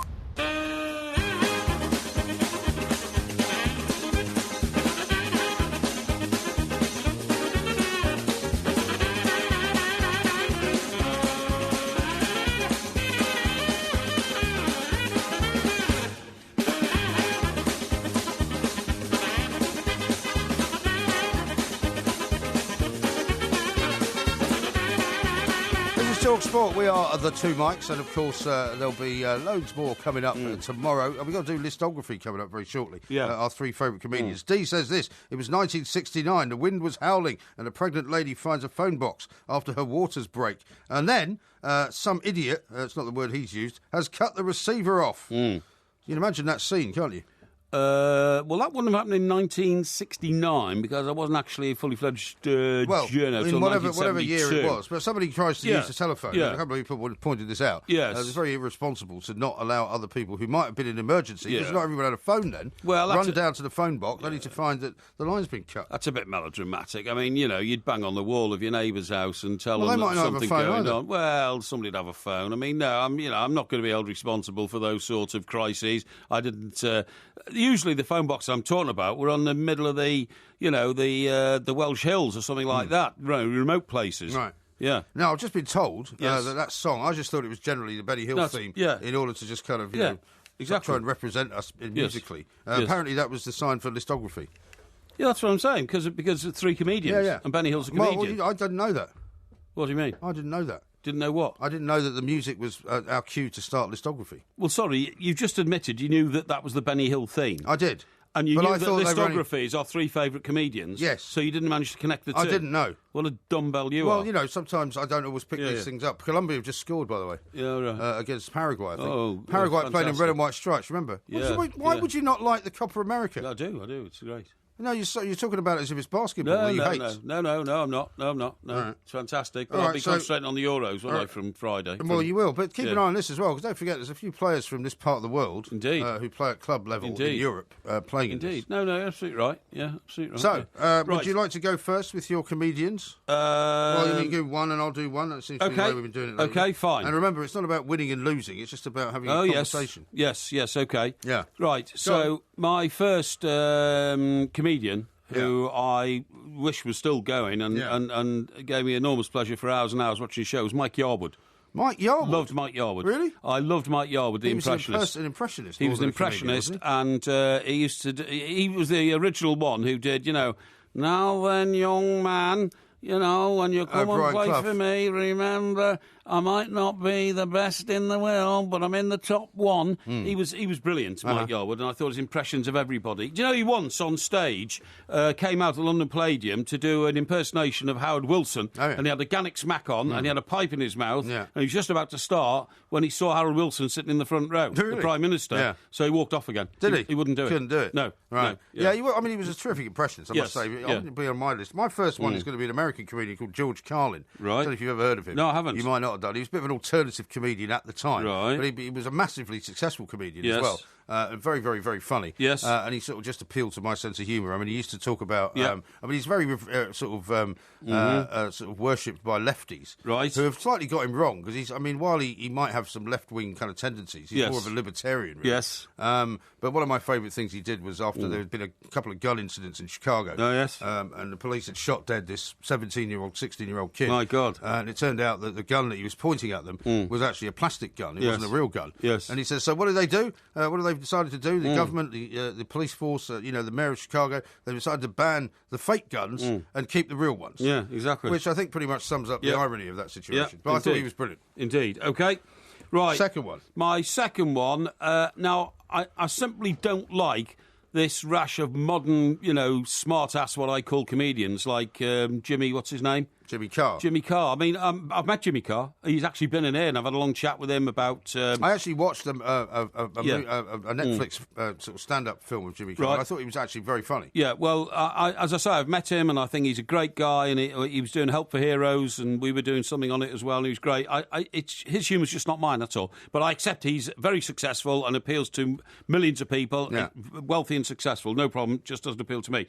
I like more comedians who act out roles which I find funny, and the second one, I know this ages me a bit, but it's Dick Emery. I thought Dick Emery was... But he was also an impressionist. Yeah, You're going with two impressionists here. Well, I'm not sure he was an impressionist. He didn't do impressions of people. He did characters. Well, he did He had characters. characters he did, but he was so funny. And he used to do it with the guy who, oh, dear me, he's the father of the very successful modern actor who was in Lucan. He played Lucan. Did he? I didn't see that. No, okay. And he was a terrific actor as well. But I love Dick Emery. I love the Dick Emery show. I love the Mike Yarwood show. I'll think of somebody a bit more modern for my third. Okay. My second one's going to be Billy Connolly. Billy Connolly, right, who, okay.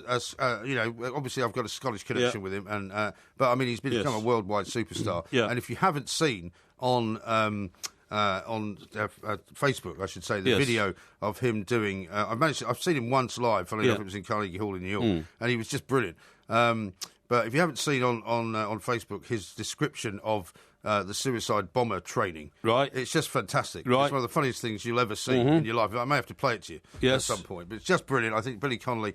Yes. Some have criticised him for being a bit of a lovey and coming out with some of the things he Sure. comes out with. But I mean, he's from the old Governed Shipyards originally. Oh, absolutely. Fabulously funny man, fabulous sense of humour, Yeah. and a great Glasgow export. I'd say. Yeah, okay. My third, Right. without a shadow of a doubt, is Peter Kay, who I think is Really? utterly fantastic. See, I don't get Peter Kay Yeah, at all. I do. I like Peter Kay It's a a lot. northern thing. It's a northern thing, and it's Phoenix Nights and all that kind of so stuff. I don't get any of that. And I love Peter Kay. I think he's absolutely brilliant. Whenever we do these things, Yeah. I mean, whenever we finish them, you always Yeah. get people going, I can't believe you didn't say this or that Yeah, or the yeah, other. And yeah. there's so many people to think of, actually. Exactly. I think Charlie Drake's the guy you're thinking of. Is it Charlie Drake? No, it's not Charlie Gregg. No? I'll remember his name. All in right. Roy.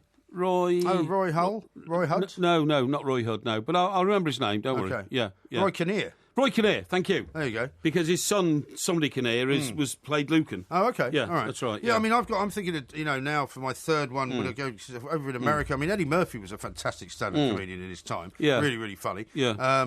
Richard Pryor was brilliant. You could go with, some of the Monty Python people who, who were in shows and all that. And I don't know where I'm going to go. I mean, Jerry Seinfeld, brilliant as well. Yeah. I don't know. Well, I think I'm going to go with Rowan Atkinson. Rowan Atkinson, Partly okay, just because he's so can't argue with that. versatile. Can't argue with very that. funny in Blackadder. Yes. Very funny stand-up comedian as well. Yes. I mean, I saw him in New York as well. And he did this amazing skit, which, of course, in America, Indian restaurants were very much kind of only for the people who were enlightened and very clever Sure. and who were able to eat, unusual food. Sure. But he did a sketch of an English guy.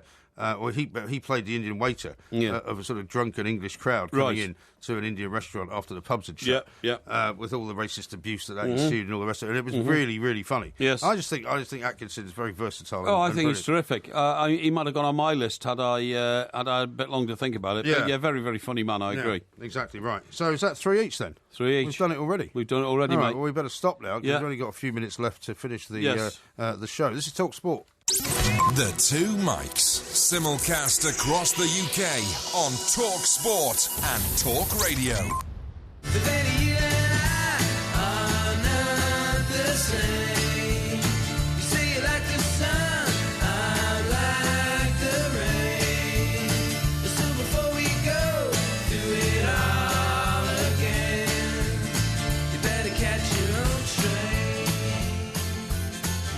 This is Talk Sport. We are the Two Yeah. Mics. Coming up tomorrow, it's going to be Porky Vision, and then the Porky Quiz is on Marilyn Monroe. Yeah. Because we'll be doing an awful lot of other stuff in terms of the Euros, so don't worry Yes. too much about that. Here's one from Nuff Said, whose name is Tony. Porky Parry not finding anything funny since the 70s. The Plank. No doubt another favourite No, of his. that's not true. Peter Kay is still very much a contemporary I would comedian. say so. I would say so. Yeah, I mean, but the it's other- very. But it's, the thing is, I mean, people Yeah. say Tommy Cooper, Rodney Dangerfield. There's so Yeah. many comedians Of that you course can there are. say you really like. Oh, Rodney Dangerfield was massively funny. He made that record, didn't he?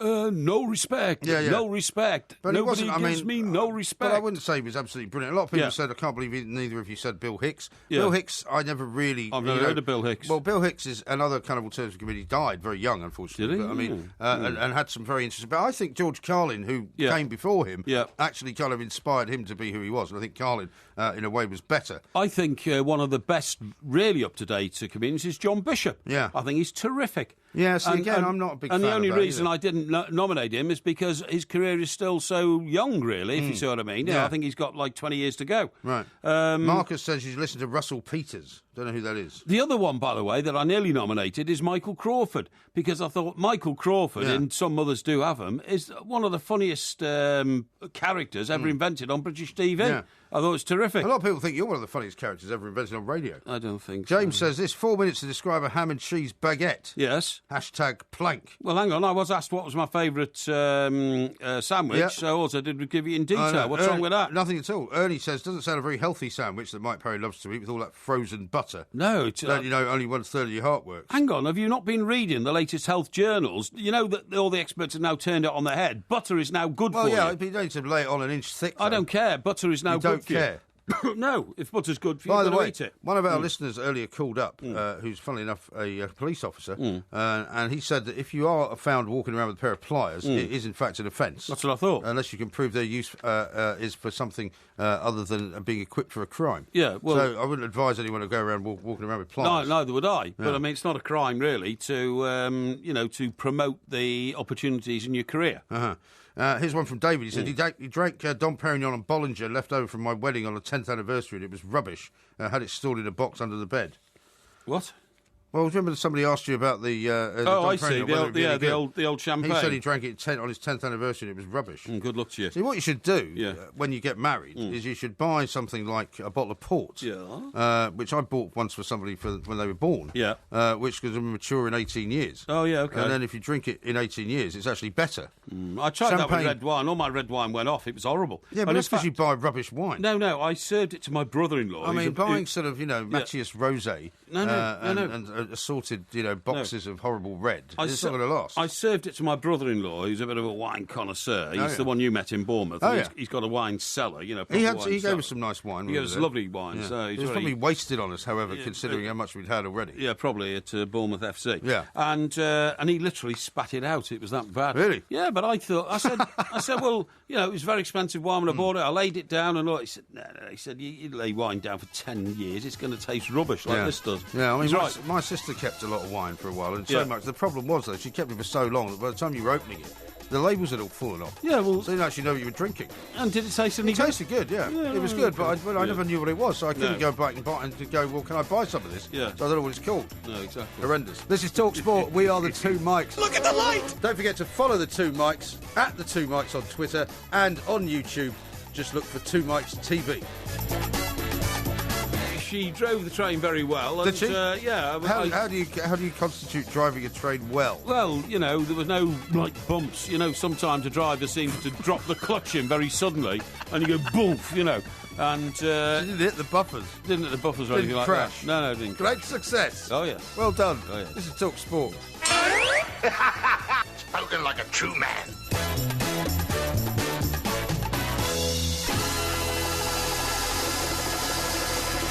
Now, what about what the advice is for crocodiles if you see one? Because we know what you're supposed to do. Put a stick in its mouth, don't you?